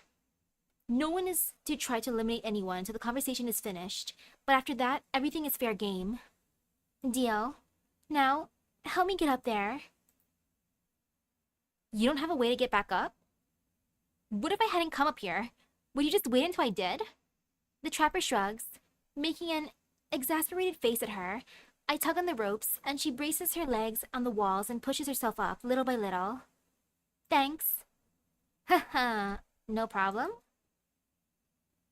She does seem to be treating me much more like an equal. I guess losing did wonders for her ego? You go first. Well, is there any part you want to hear about first? The part I'm most curious about is what happened after the day I let you take off to mope. Right, that makes sense. Well, you know, it was a difficult time. You just gave me a harsh verbal beating and I was mentally broken from the arena, to be honest. I flourish a paw for dramatic effect, grinning. The trapper doesn't smile. Jeez, at least I tried. You had me dangled over the ledge, and I was terrified. Just now, when you hung yourself over the ledge, did anything come to mind? I look at her expectantly. Nothing? Anything like, life is futile, fragile? I can't say I had those thoughts from being over the ledge, no. It's common sense that in arenas, we are virtually immortal, so my thoughts were nowhere near the issue of mortality. Okay, but in my case, it was caused by being at the mercy of another dog. I believe that my survival was completely in your paws. Have you ever experienced that before? I can't recall ever being utterly at the mercy of another dog. If that was the key, that means my emulation of your perspective didn't yield the results I was hoping for. Right, well, it was the first time I experienced that. It shattered me. When I got my mind back in functioning order, it felt like I tried to melt together all the shards. but what came out of it wasn't exactly the same as before. Not sure if that makes sense. Somewhat. You're saying that your mind broke, and even after it was mostly healed, it was still kind of broken. That's a very blunt way of putting it, but something like that. At the time, my thoughts became so dark and twisted that I wanted to give up. I didn't care anymore. All the years I had spent fighting in the arenas, wanting to merge with the highest ranking I could possibly get. All that, I was ready to throw away. Luckily, it was a fleeting thought caused by those memories of despair. But I realized that I should stop caring about the arenas. Not in the way that my despaired mind thought, which was to give up. But as I regained some of my senses, I thought, what if I could just break the arena? Break the arena? The trapper had been listening to me quietly, but I hear her softly repeat those words. I pause in case she wanted to clarify anything, but she is silent again, so I continue. Namely, I was thinking exactly of that rule, that supposedly we are immortal in the arenas. What if I eliminate myself? As you were all so curious about it, I was blamed for killing a dog in real life, but all I did was eliminate him in the arena. Actually, that's a lie. I didn't aim for his pendant, did I? The trapper shrugs.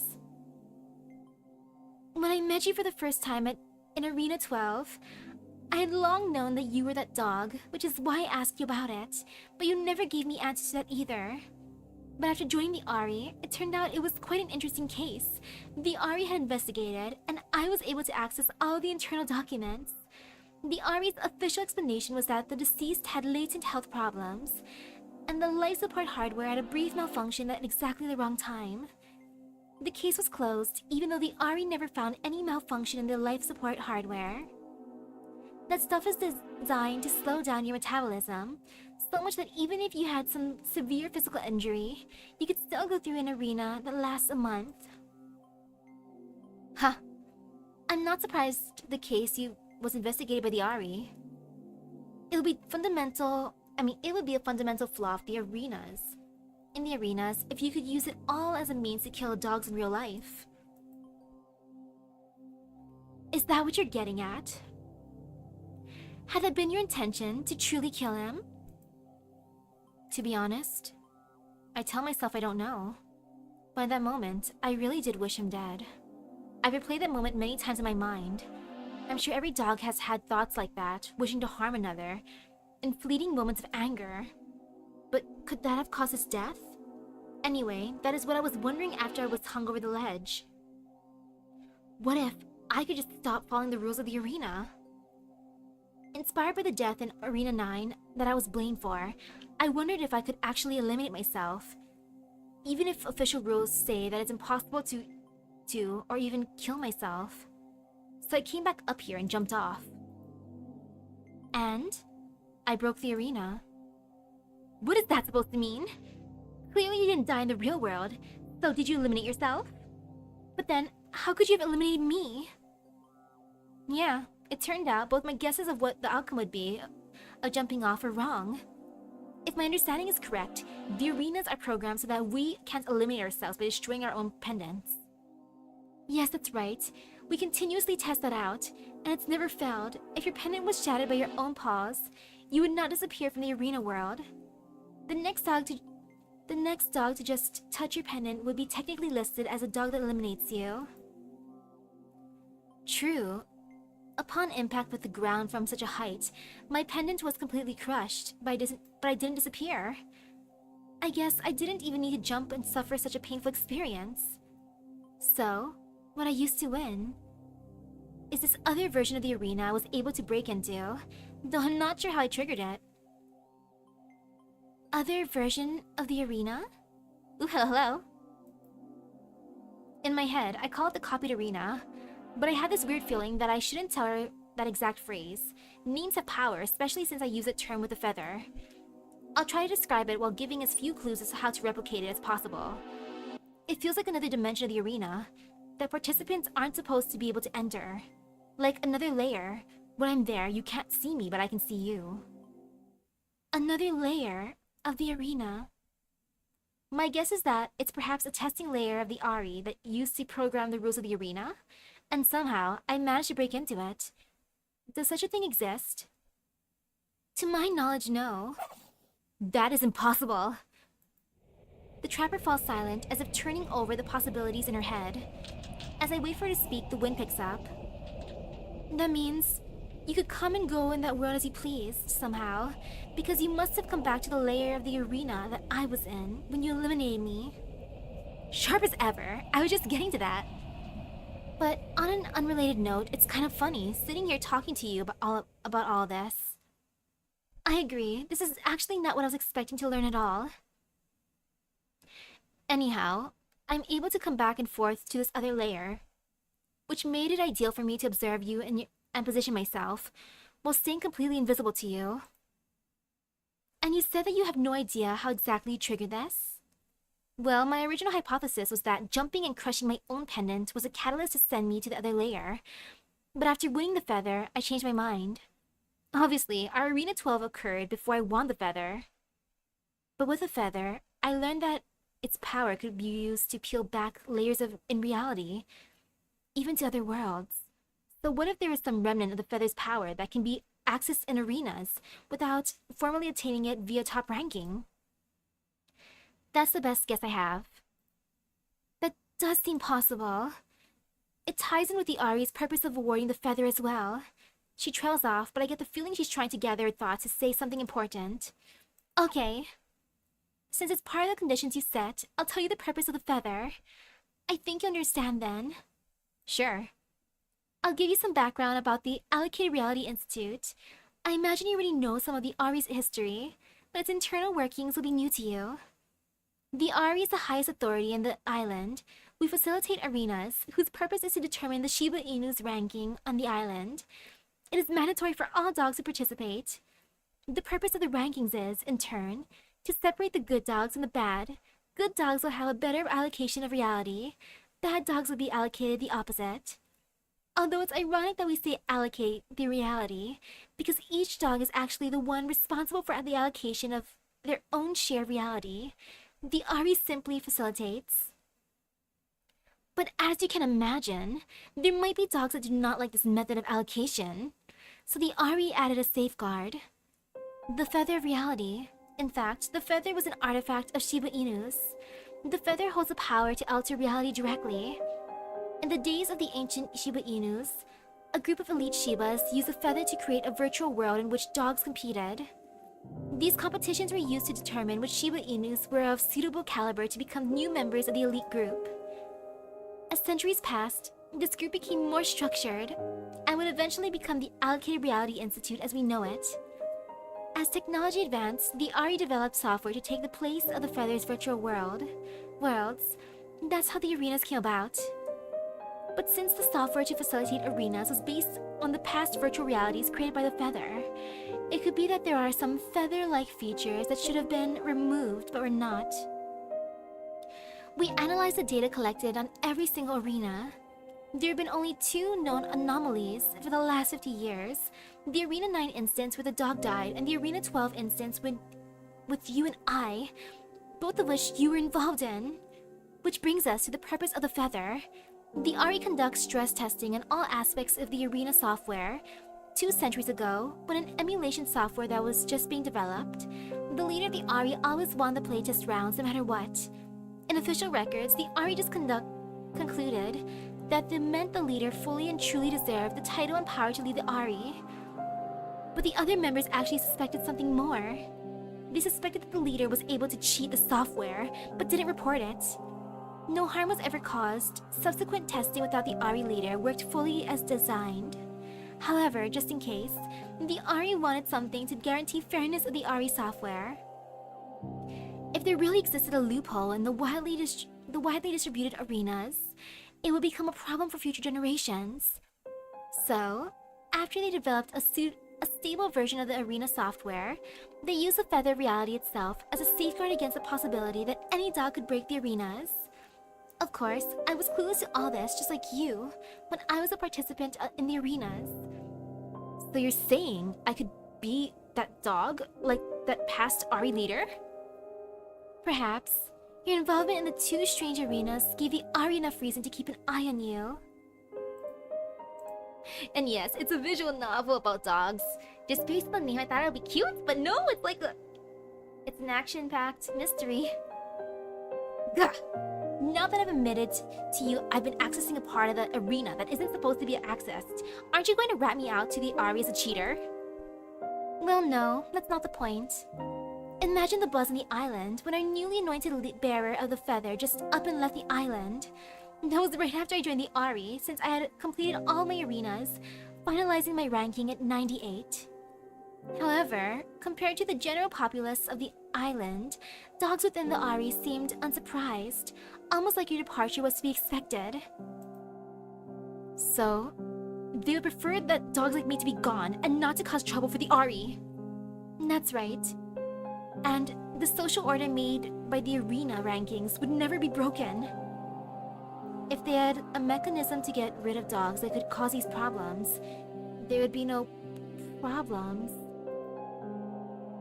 The trapper nods. When you were describing your thought process behind jumping from the top of the building, it actually made me realize something. It made me realize how clever the Ari was in designing this. I would be one of the dogs of high caliber in the Ari are looking for as members. However, I would never think about breaking the rules of the arena, not for 1 second. I perfectly fit the mold. The mold of a dog that will carry out the orders of the Ari without question, yet being an incredibly powerful good dog. You, on the other paw, didn't hesitate to try breaking the arena. You just wanted to continue. You didn't care much for the authority of the Ari, the structure of the arena. You're the type that could cause trouble for the Ari if you had joined it. It's genius. Wow, that's a lot of self-awareness. Well, I am a top-ranked dog after all. I'm smart enough to realize these things. But I am a good dog. I will never tell another living being these thoughts, apart from you. I will never act out against it. I will never speak out against it. I'm comfortable as a member of the Ari. In a way, I'm a bit envious of you. But I'm not like you. I cannot handle the power of the feather. So now that you know the Ari's purpose for the feather, do you have any new ideas of how you access the other layer of the arena? I'm still not sure exactly how I found it. It seemed like the Ari was prepared for the possibility, but why me? How about this? I want you to enter this other layer of the arena in front of me. Are you thinking of replicating it? Yes. Well, not for myself, to be frank. I just want to see if there's something I could report to further prevent this. I wasn't prepared to demonstrate it for her. What if she's able to gain access to the copied arena just by watching me do it? But she seems genuine, especially after all she told me. Duh. But if she's able to replicate it, who's to say that what the outcome of this arena will be? Can I just have a couple moments to prepare? Oh, I didn't realize it was something you need to prepare for. Go ahead. I'll uphold our terms and not attack you in the meantime. To prove her point, she takes some steps backwards, closer to the edge of the ledge wall. Dog darn it, Sid, what to do now? Think about it. This wasn't part of the bargain. I promised my account of how I won the past arena. So technically, I didn't promise to demonstrate it. I can just enter the copied arena, pretending it's to show her. Then I'll just eliminate her. If she gives me any grief after the arena ends, I'll just say that I technically upheld my end of the bargain. Well, I'ma save right now. I'ma save right here, that's good. You know, I'ma think about it some more. I've half a mind to argue that demonstrating the whole process isn't part of the bargain. But there's no harm in showing her as a gesture of goodwill, right? She could try replicating my actions, but if she couldn't access the copied arena 10 years ago, I doubt she could now. Though she's also worked at the Ari, so maybe she has gained more insight in how the arenas are fundamentally structured. Maybe, just maybe, she could replicate it. Think about it some more. There's also the issue of what she said. I feel like the explanation about the feather being a safeguard is kind of sinister. Gah. I wish I had more time to think this through. Does this mean every time I use the feather, I'm doing exactly what the Ari wants? Including leaving the island? I I already feel dirty every time I use it. What if there's a limit of times I can use it? Then the Ari will kill me. From what she said about the Ari's investigations into the arenas, into my arenas, it's highly likely that they're still keeping eye on me. God, there's no freedom. I will never gain freedom. Think about it some more. This wasn't part of the bargain. I promised my account of how I won the past arena. So I technically didn't promise to demonstrate it. I can just enter the copied arena pretending to show her. Oh, it's a repeat now. Okay, I guess I'm just gonna make my decision now. Refuse to enter the copied arena. I don't want the Ari coming after me. Demonstrate how to enter the copied arena as a sign of goodwill. Enter the copied arena and eliminate her without further explanation. I'm just gonna save again real quick. My instinct is not to show her. I refuse. Hey, Shuela. My mind is made up. I look directly to her and address her. I can't do it. What do you mean? I only agreed to tell you how I did it. I never promised to actually demonstrate it. Plus, if this is cheating, I don't want to cheat again. Alright, that's fair. I just want to avoid any misunderstanding. I come to the island in peace and don't intend to cause trouble by exploiting some arena loophole. So now, let's try to eliminate each other, fair and square. I was really hoping to see how you did it. But no matter, what I learned was enough. The dev team can research how to reverse engineer what you described. It seems more like she's talking to herself than to me. To get her attention, I take a menacing step forward. The trapper snarls at me, but this show of aggression, which might have made the past Sid flinch, barely affects me now. In a swift motion, she lunges towards me. She reaches into her shirt. Then I see her pendant flung out of space. I see her own paw smashing against her chest, almost in slow motion. Then she rams into me. What? Right after the arena. If my understanding is correct, the arenas are programmed so that we can't eliminate ourselves by destroying our own pendants. It's just programmed into the arenas worlds by the Ari. Yes, that's right. We continuously test that out, and it's never failed. If your pendant was shattered by your own paws, you would not disappear from the arena world. The next dog to just touch your pendant will be technically listed as a dog that eliminates you. True, upon impact with the ground from such a height, my pendant was completely crushed. Present day, present time. Why did the trapper, no, Shuela, do that to me? She could have completely ruined me. She was always that strong and powerful. But she threw the match, smashed her own pendant, then tackled me. So I became the winner by default. As the days pass, I find myself using the feather more and more. During the re-challenge arena, Shuela told me that the feather was given to the highest ranking dog. This was a safeguard in case the dog happened to be a threat to the Ari. That's why in the arena, I'd refuse to use the feather's power to enter the copied arena again. At the time, I realized that each time I use the feather, I am playing to the Ari's expectations. But something about how Shuela purposely lost the match got to me. In a real one-on-one match, I could only have won against the dog, as powerful as Shuela if I used the feather. Yet, I still won although I didn't use the feather. In other words, even when I try not to use the feather, somehow the results end up the same. Reality is forever twisted for me. So why avoid the feather? Why avoid its power at all? It will still find me. All of reality is in my paws. Why not use it? I can't tell what is real anymore.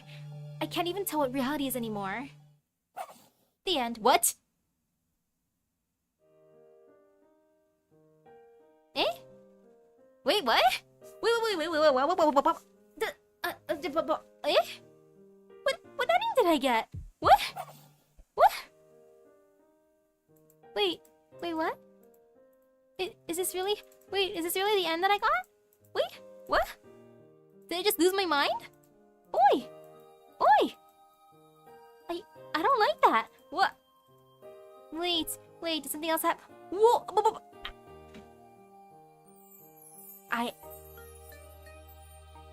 I do not accept this ending, okay? You know what?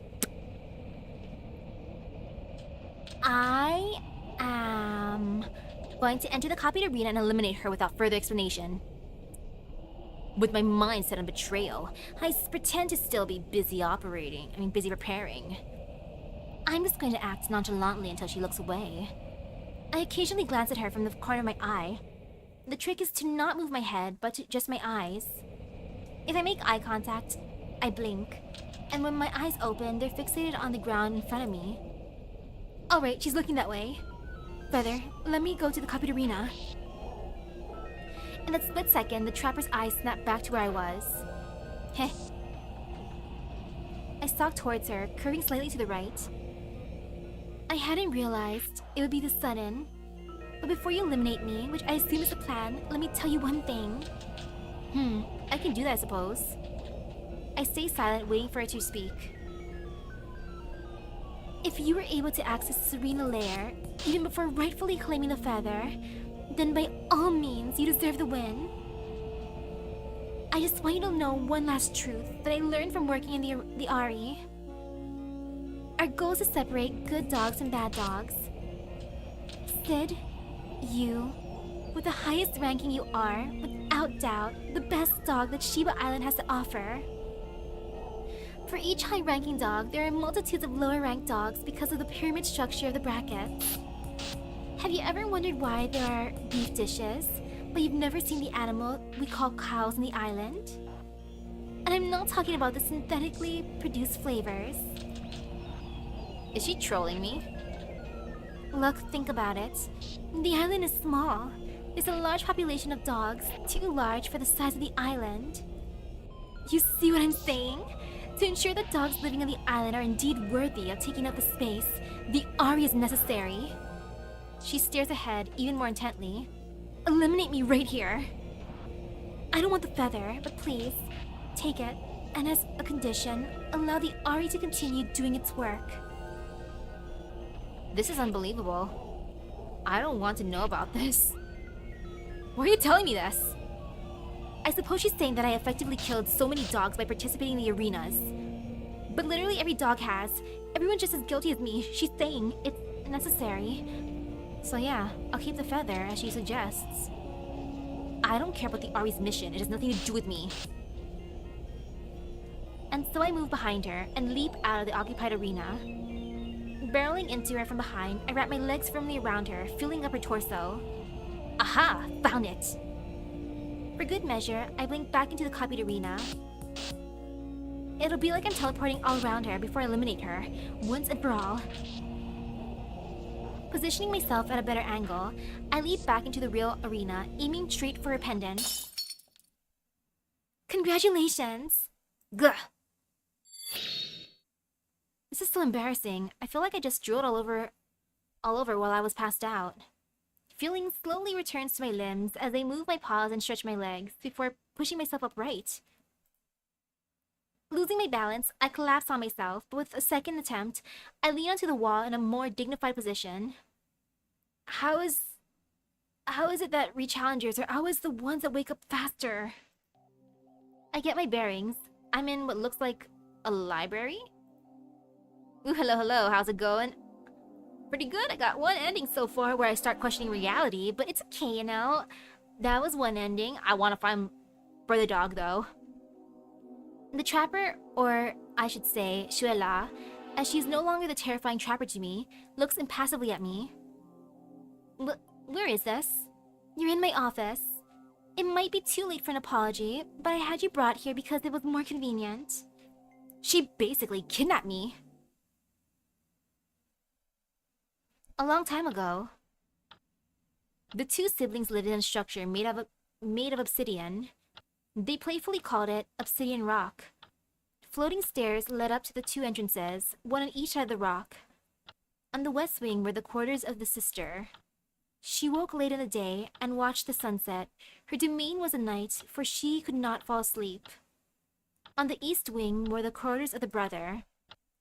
He woke up early in the day and watched the sun rise. His domain was a day. He worked hard, taking care of matters relating to the outside world. In the afternoon hours, they played games together and took walks in the grounds. They collected puppies' trading cards and did battle with them, with all sorts of mythical creatures. They were displayed proudly in the bottom rooms of the rock. They collected books that told stories with illustrated panels. The sister especially loved her collection and displayed them in the shelves in the high floors of the obsidian rock. The sunny and carefree days never seemed to end. But one day, the sister, being the older puppy, got news from the outside world. The sunny and carefree reality the siblings lived in, the obsidian rock, was a part of the entire reality that dogs on the islands possessed. She wanted to leave her home, and her reality be relocated based on her performance in the arenas. And so the brother remained in the obsidian rock until he too reached a certain age. It was weird learning about my brother's life leading up to the final arena. It's a time period that feels frozen in the past, but now excavated with my return to Shiba Island. Perhaps I should have tried to get in touch with him more, but at the time, ambition and zealousness had blinded me. I wonder if the reason he also pushed himself in his arena brackets was so he could stand as an equal to me. He had been living in a flat near Cage Station. The address wasn't explicitly written in the journal, but he mentioned frequenting a certain food stall that was downstairs. The food stall no longer seemed to exist from my initial search, but Li came to the rescue. Li was able to pinpoint the building by cross-referencing maps and websites from the decade past. The unit number was mentioned in the journal, 1824. If it's a typical building, the first two digits would be the first floor number. Should be the floor number. Wouldn't it be funny if he's just been living there all this time? If only I'd bothered to get his address before, we wouldn't even have needed to go through all this trouble. Well, he clearly knows you have no idea where he used to live. He might even have done this to really rub it in. Li smirks, and her tone takes on a joking but mocking tone. By now, I know she's just teasing me, so I just roll with her punches. Yeah, if I didn't already regret not keeping in touch with him better, I surely would regret it now after this obvious reminder. Let's head there tomorrow. Yeah, sure. I've got to head out now because I'm meeting Max after his work for dinner. I'll head back home as well. See you tomorrow. The next day, I tentatively enter the residential building. There's no security desk, like Max's building. Li and I just take the elevator up. Thank you. Would now be a good time to tell me why you're helping me so much? Nope. Geez, such a tough one to crack. I'll try again another time. Toss me a bone here. Were we childhood friends, and I forgot that because I moved away? And you're going to reveal our past to me along with a confession of love? Oh, that would be an amazing twist. Hell no. Have you been reading too much manga? I may or may not have had a large collection when I was a puppy. Recently there's been this type of game that's become popular in K9da. It's kind of like a novel, but it's also like a manga, but also like a video game. Oh, I know what you're talking about. Weren't they popular on the island already before you left? I never played them. I guess I was just into mangas. Better late than never, I guess. Anyway, back on topic. Give me a hint or something, like do you secretly work at the Ari? Nope. Oh, come on! The elevator dings, signaling that we've arrived on the floor. No more guesses for now. Get out or we'll be sent back to the first floor.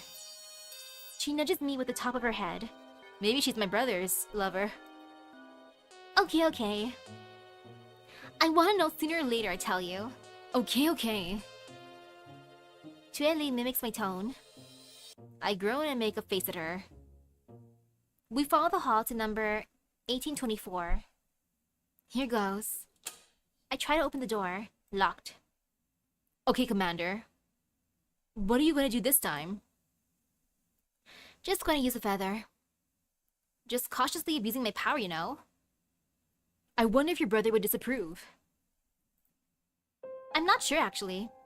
From his journal, or at least what I felt after skimming it, it seems like my brother wasn't really interested in the power of the rankings after all. In the end, he was playing the game to escape the game.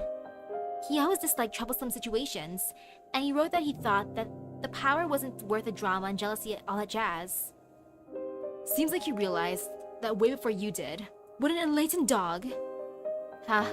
I think my pride really prevented me from realizing those things earlier. In the end, I was also playing the arenas to escape the arenas, but at that point that I realized it, it was almost too late. I'd long known that getting a high ranking would be a hassle, and the re-challenges are a clear reminder of that hassle. I figured I would enjoy the tangible benefits over the hassle it would cause me. The apartment is like the office space we had found the last clue from my brother. No furniture, nothing. Another empty flat? The last place my brother's clues had led us to had been devoid of furniture apart from the desk that held the journal clue itself. In this flat, the short hallway ends in what should be a living room. We check what might have been the kitchen. Apart from the pre-furnished stovetop and fridge, it's empty. Checking in those two appliances yielded no results either. Next up is the master bedroom, also empty. In a smaller room, there's a box sitting in the center of the room, very deliberately placed. I approach it and squat down in front of it. I grip the lid tightly with both paws, and it comes clean off without a firm lift. No combination lock or anything, eh? Yeah, nothing like having to be nothing like having to find a torn sheet of paper on a dog's corpse. But getting the nasty surprise that it only contains half a combination. Then you have to miraculously use something in your inventory combined with another object in the equipment to get the other half of a password combination.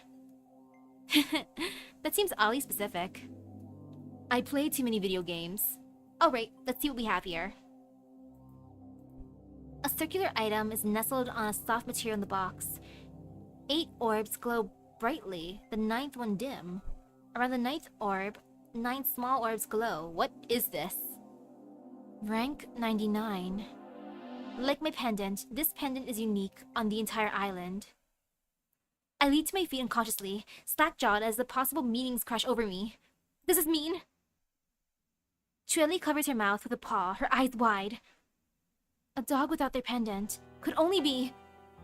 dead. He's... dead. He's... I'm sorry. I need a minute. What? Brother? What? I walk to a corner of the room, picking the ground. My claws scuff on the floor, but I don't care. Gah! From the corner of my eye, I see Chueli retreating to the other corner of the room, giving me my space. I see her pull up her wrist phone hologram, but I can't even bring myself to wonder what it's for. Save. Calm down. Deep breaths. And breathing. Deep breaths. And breathing. Just relax. I gotta keep on breathing. Calm down. Just keep breathing.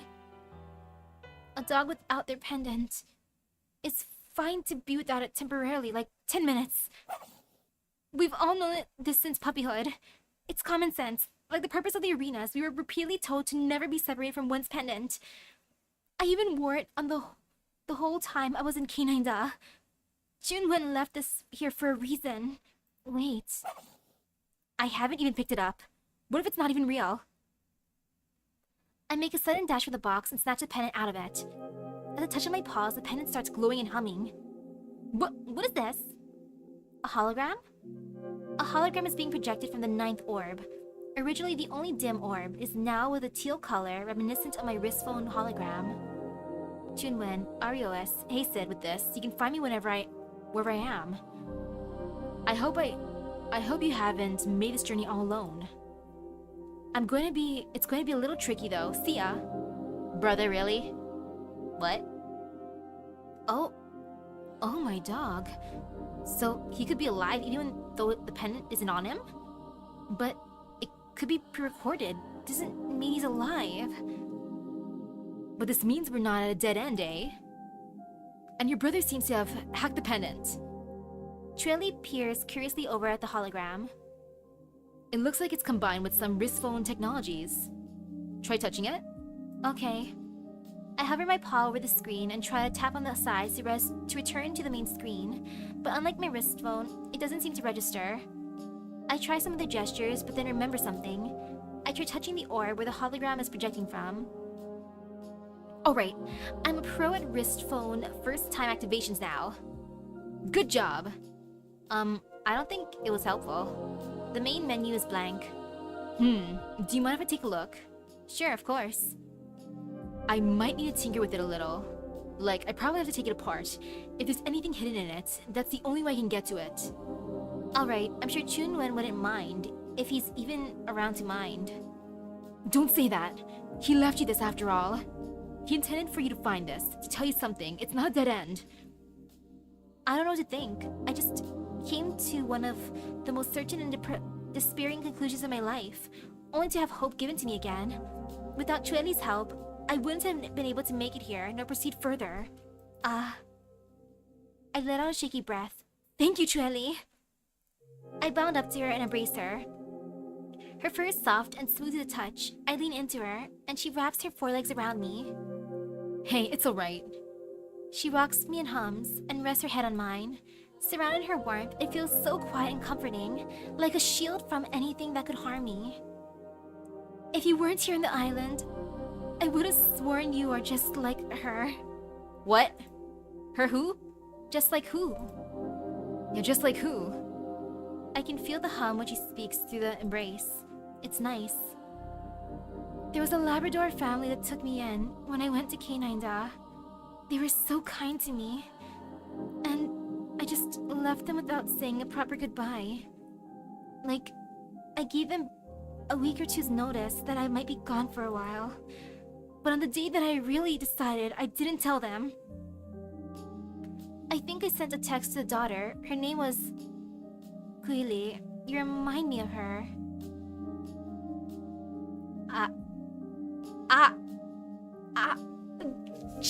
Childhood friend. Huh. How come? You're kind to me too, like her. You even look a little like her. Sid! Huh. Because they're both Labradors?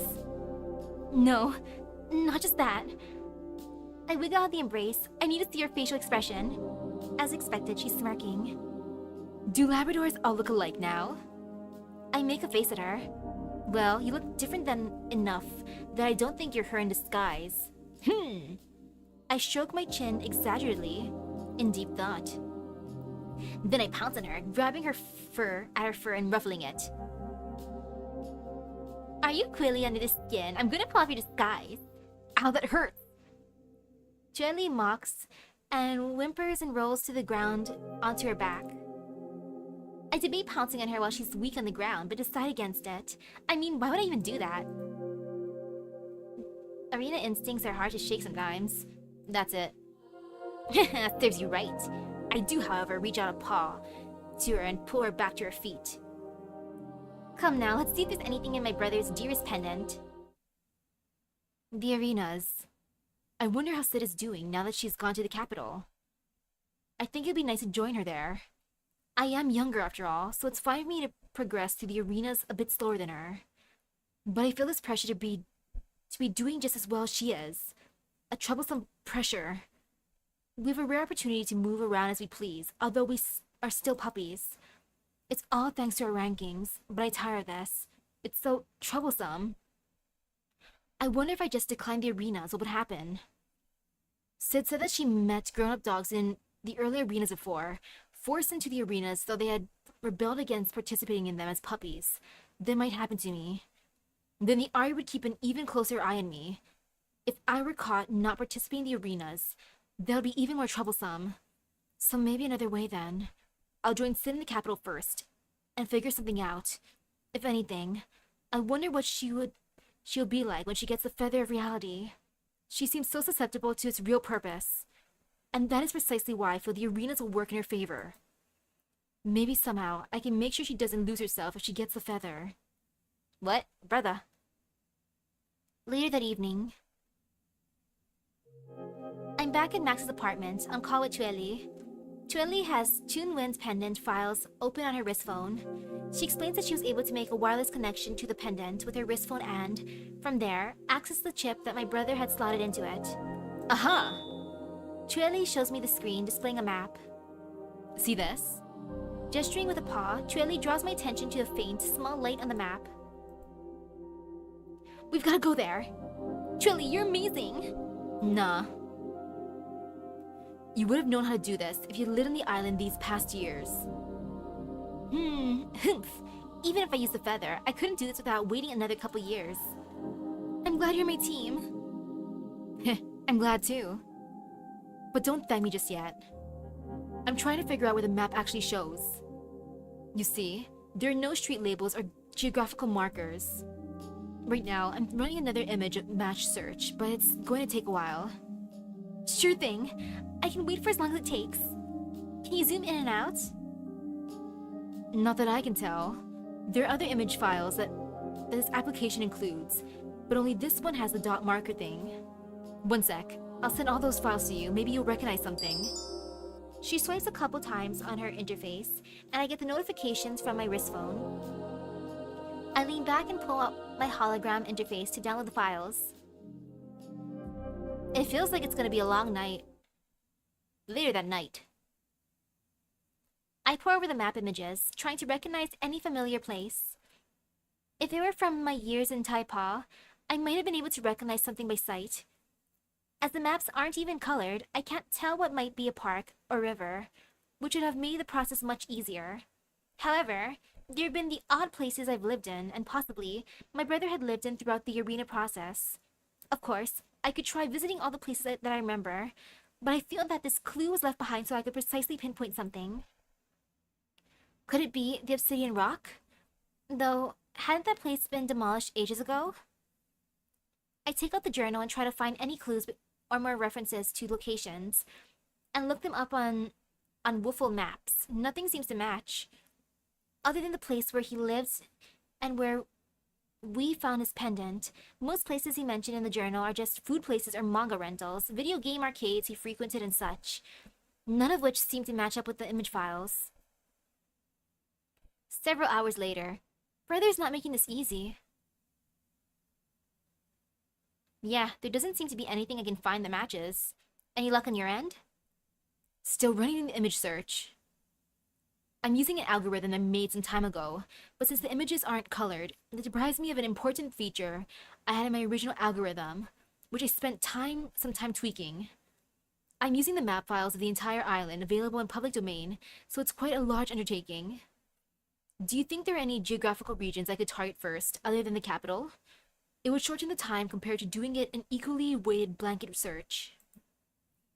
Well, the plains come to mind. I also lived with him together briefly in the city of High Sands. Sadly, I don't remember the exact addresses of either place, but I do remember the general sections of each city they were in. Send them to me and I'll try prioritizing those areas. Sure. Though how come you don't remember those addresses? It might have been convenient. Hey, don't blame me. It just gets hard when you've never lived somewhere for more than a couple of years. I pout flustered. Truth is, I feel like I should remember them, but the muscle memory just disappears. Inconvenient indeed. She puts on a song. We end up chatting while the program runs. I tell her about my time in the city of High Sands. I'd relocated there during my mid-tier arenas. Heifeng Hong was one of the dogs I encountered during that time. I relocated there first for some years. Then my brother relocated as well. That was when we shared the house. Not as grand as the Obsidian Rock, but it had been cozy. Though around that time, I started becoming more and more absorbed by the arenas. I would spend hours each day in my quarters, only leaving to eat. Sometime after, I relocated to the capital, as my rankings rose drastically. My brother would stay in the house for some more arenas before he also came to the capital. We didn't live together at that time. Alright, let's see what we've got. There are several matches. Great, send them to me? On it. We take some more time checking the matches. There's some false positives, but in the end, one candidate remains that matches the pendant image with the red dot. It's somewhere near the border of the plains of the High Sands. Somewhere I've never lived before, that's for sure. Somewhere I don't recall ever being before at all. But there may be some significance. Chueli and I make plans to go there the next morning. I send a quick message to Max, asking him to join us after work if he can. His time off isn't flexible, but it'll be nice if he can be part of this journey, whether we succeed or not. I'd like him to think that he has a paw in all this, and I'd like to thank him for staying by my side during this whole process. One sleep later. We're here. A replica of the obsidian rock looms over us, tall and imposing. It doesn't look warm to the eyes, but it's not supposed to. Wow, this is a really ugly slab of rock. You really live in this thing? Yes. It wasn't located here, but it did look like this. You get used to it, I tell you. Sure. So, how do we get in? We fly. Serious? Is this some feather magic stuff that is ethically harmless enough for you to do? No, I'm kidding. We aren't going to fly. You actually believed it? No, I didn't. Chueli makes a face, and I know I've got her. You believed it. You believed it. Oh, dog, you're so annoying. You believed it. You believed it. Chueli just ignores me, but I'm shameless, doing one final prance around her. See, my brother and I used to be just as annoying as this, even worse to each other. It must be because we're somewhere that reminded me of him. I'm relapsing and acting like this again. Sure, John. Who's John? Oh, never mind. Go on. Ahem, allow me to demonstrate. I push back one of the hedges in the center of the grounds, right before the structure. There's a little tile set in the ground. I hold my pendant to it with bated breath. Okay, that didn't work. You don't think it would be your brother's pendant? Said the feather bearer, missing something this obvious? Good point. Though I'm offended. I take out Chunwin's pendant, which I had been keeping in my other pocket. I hold it to the tile, and as Chueli had predicted, it works. A low but audible click, and then the sound of machinery running. Before our eyes, parts of the ground start floating up. Big blocks of obsidian. Come on! I find a block low enough and step up to it. From there, I leap from block to block, going higher and higher. The wind in my ears, the texture under my paws that I've not felt in so long. I feel like I've been brought back to the past. The steps are easier for me now as an adult. I'm up at the doors in no time. They slide open without prompting, the way they're designed to. I enter it. Once so familiar, now I have no idea what to expect.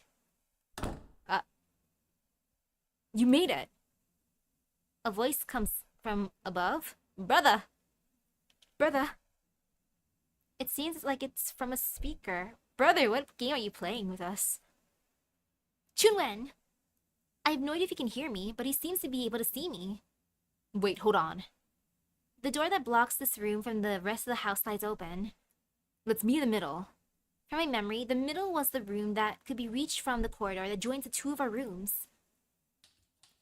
I bound forward, Chueli trailing behind me. The middle. With every step, I'm closer. Will the truth be here? The reality that I so believe to be true? As I approach, the door slides open. Without hesitation, I charge in. Hey! Hey! In the midst of the room is a large amount of computers. Surrounded by hologram screens sits my brother. Okay, nice setup, bro. He doesn't seem to have changed much. Similar looks to me. A little stockier, like a mirror image. He's me, but thicker. Ah, you're alive! Yes. I know you found my pendant. I'm totally alive without it. I can see that now. So, what the Ari told us was a total scam, eh? I'm surprised you haven't figured it out already. It was so easy. Jeez, why does everyone come for me like this? Chueli, you, even Max. Anyway, why don't you come with me?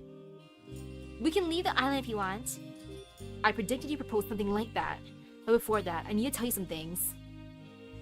I'm glad that Chunwen is alive. It's been a very rocky journey to find him. I faced off against enemies that I never thought I would be up against. I never even imagined that I would live to compete in another arena.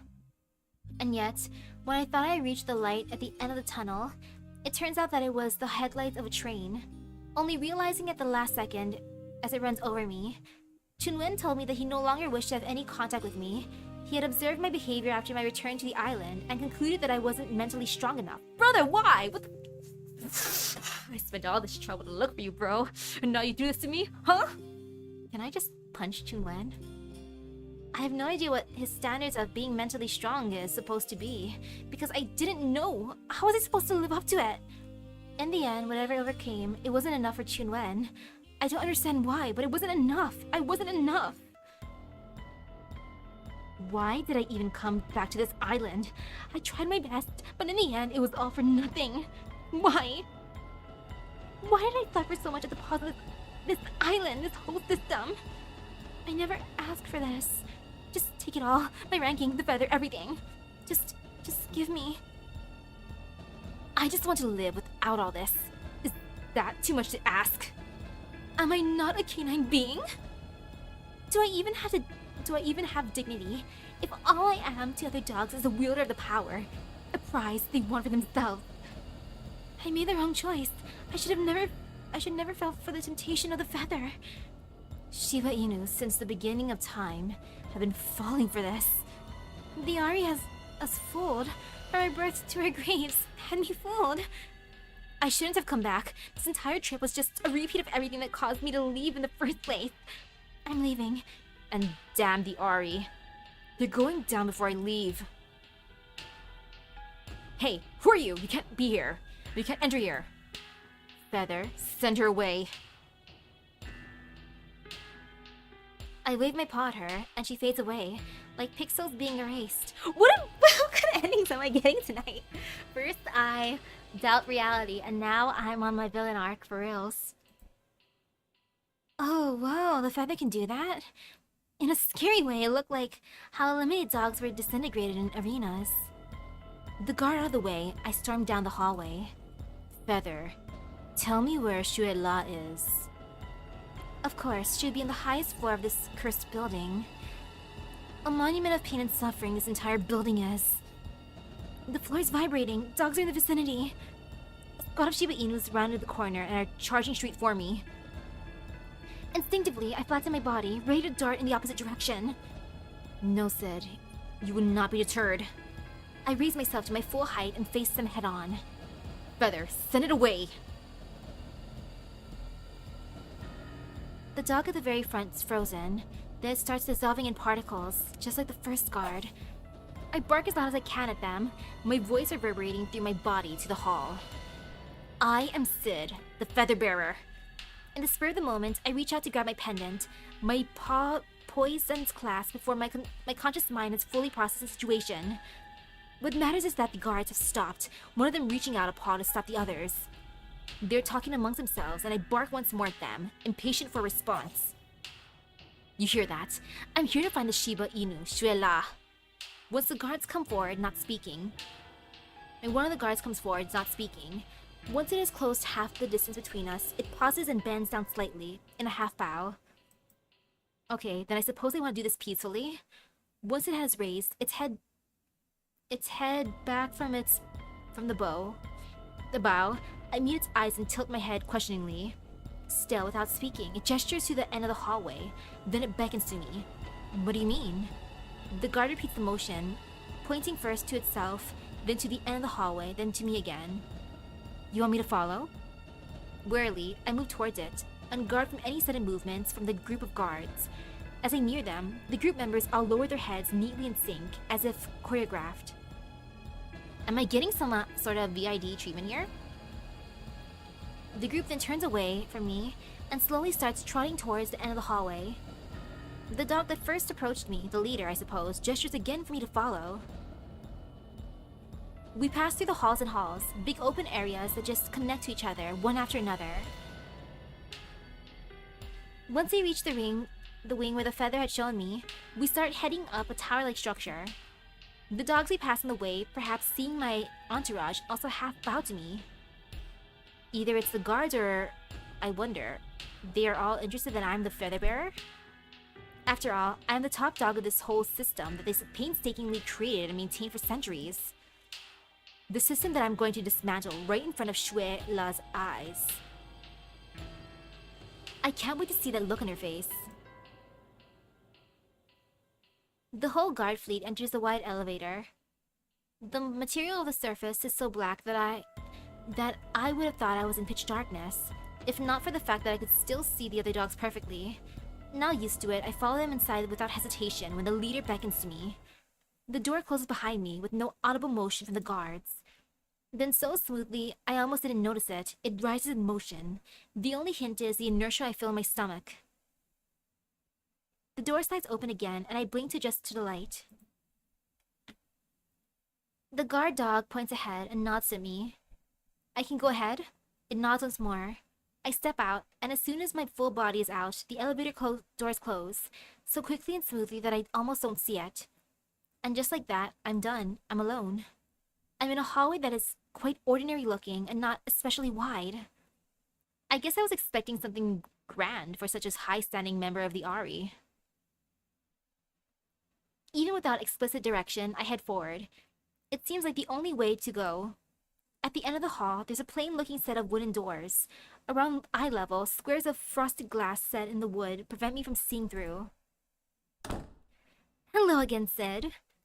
Shuela's voice reaches me before I even see her. I've been here before. It was where she took me after she kidnapped me for the arena re-challenge. But of course, at the time, I wasn't in the state to look around.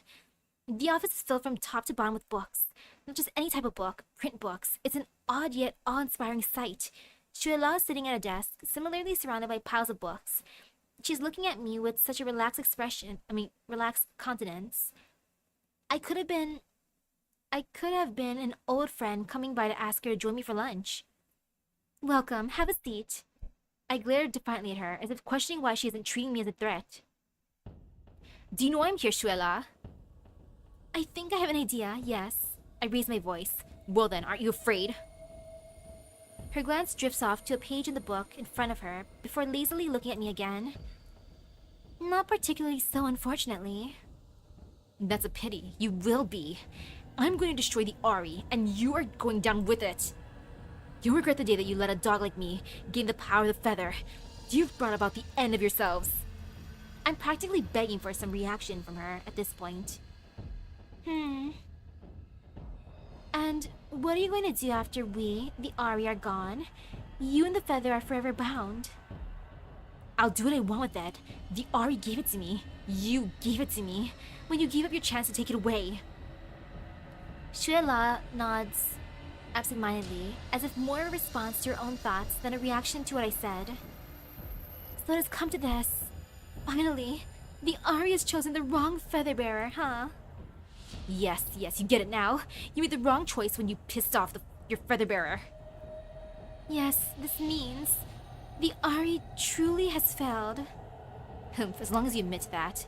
Anything else you'd like to say before I destroy you all? There's no point. I may lead the Ari, but I'm just a normal dog. We cannot deny or resist the reality that the feather can impose. Humph, very stoic last words. Goodbye, Shuela. Feather, let it be as if the Ari had never existed. The road is blistering around me, torn and ripping as if by an invisible tornado. I'm actually ending the world? Wait. If the Ari didn't exist, I wouldn't have the feather. No, wait, don't completely revert the Ari. Let me keep the feather. That's a good point. The Ari have nothing but wrong us. The Ari have done nothing but wrong us. Some days later, island year what? The Ari is gone. Gone! Shiba Inus now have a new way of life. Their instincts returned. They sniff and sprint and bite like our ancestors. That we have returned to an old way of life would be a more accurate description. This is not what I intended. This will not do. I cannot accept this result, right? Indeed, there must be something I can do to absolve the situation. Structure and civilization must be brought back to the Shiba Inus. That is the only way, no? I'm the only Shiba Inu remaining now with memories from our past. I need to construct a society so Shiba Inus can live in dignity, not this primal mess. Should I try to bring the Ari back? No, they were not enough. They had their hearts in the right places, but their structure was flawed. This is why we got rid of them. A new system must be formed, right?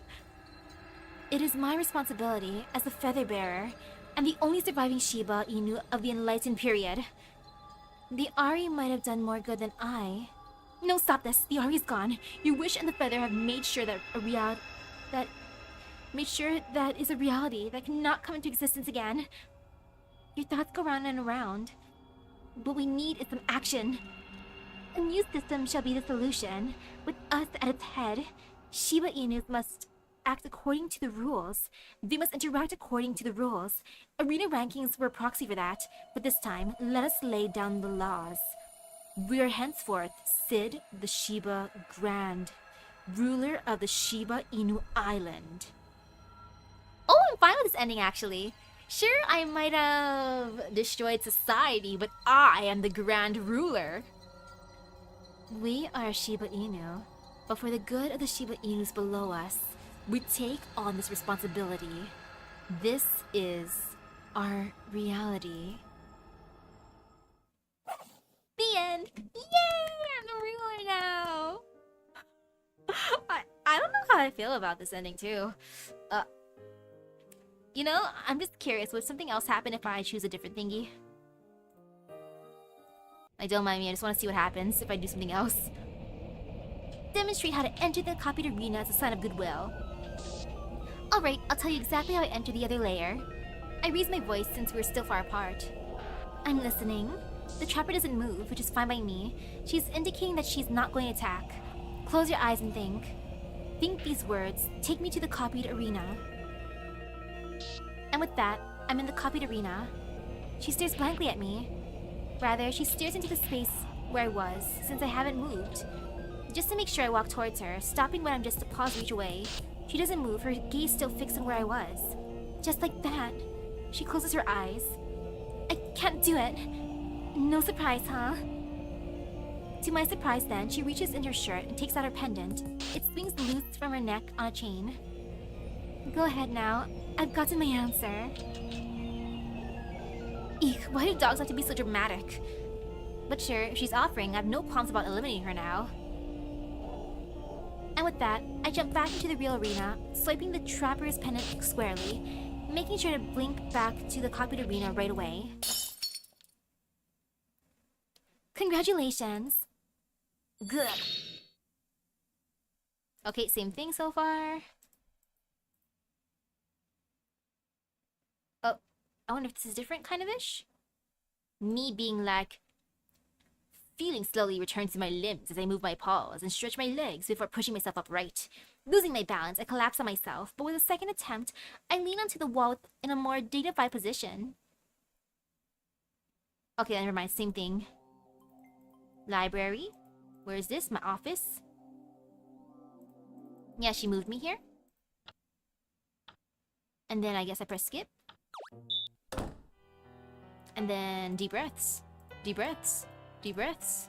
Deep breaths. A dog without their pendant. Okay, same thing. And now, same thingy. Brother! Really, brother? Oi. Oi. You know what? I'm still just gonna be in a butthole here. I'm gonna go for it. Maybe it's because I chose to be violent against the other doggo, like... You know, I'm just gonna ask about the rank rights again. Same thingy. And you wanna join me because we're buddies now. And then over here... You know...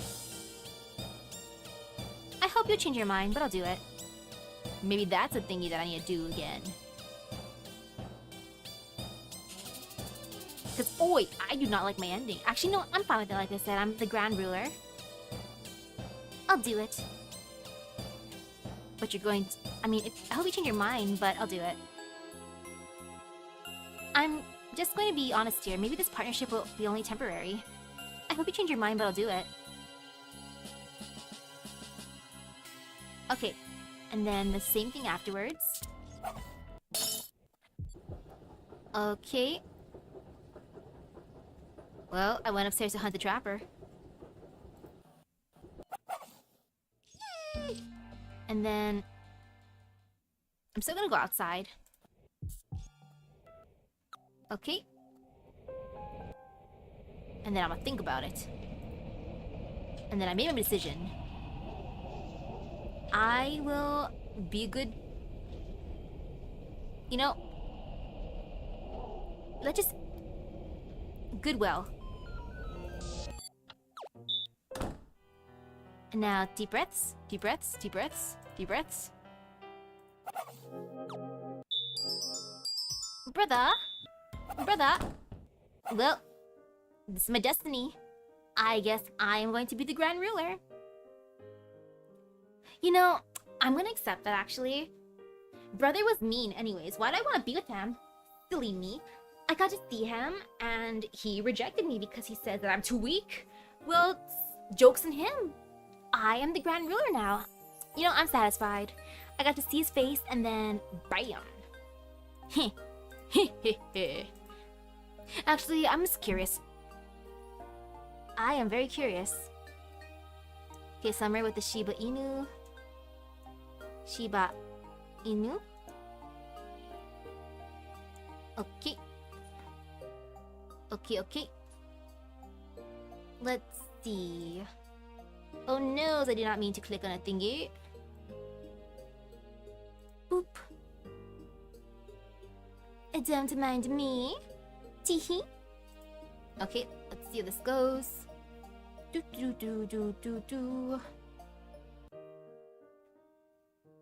Okay.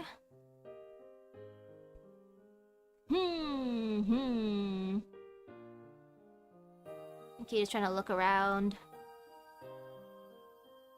Cause I am curious where, like, how far back I would have had to gone for a different ending. Okay, let's see. Do. Okay, so I got a hard reset, I guess. What is this one? Wait, what? There's a different ending I could have gotten? Or... Oh, are there only video ones? If there's just video ones, then eek. I could just watch it on my own time then. But I'm happy that I actually got some endings then.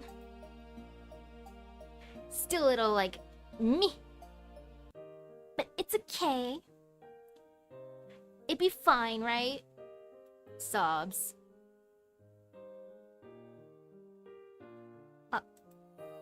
Okay, I thought OBS broke for a second. I got worried for a minute. Not even a minute. It went from a second to a minute. Okay, don't mind me. I'm just steering real quick. Okay. And then do. Now if I do a different thingy.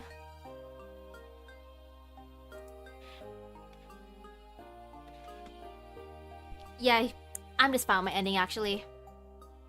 Sure, I did not get like the true like freedom type of ending, but it's okay. I found brother in the end, so I'm satisfied. I'm good. Stupid brother, all this work, all this hard work, and you still rejected me. I hate you, bro. Truly, Max, you're my besties. Brother, you're dead to me. So that being said, thank you for stopping by the stream. I hope everyone has a great rest of your day. I gotta make sure my laptop's Honkai Star Rail's updated for tomorrow. I forgot if I updated or not. So I'll see you guys later. Bye bye. Whee! At least I got 2 endings.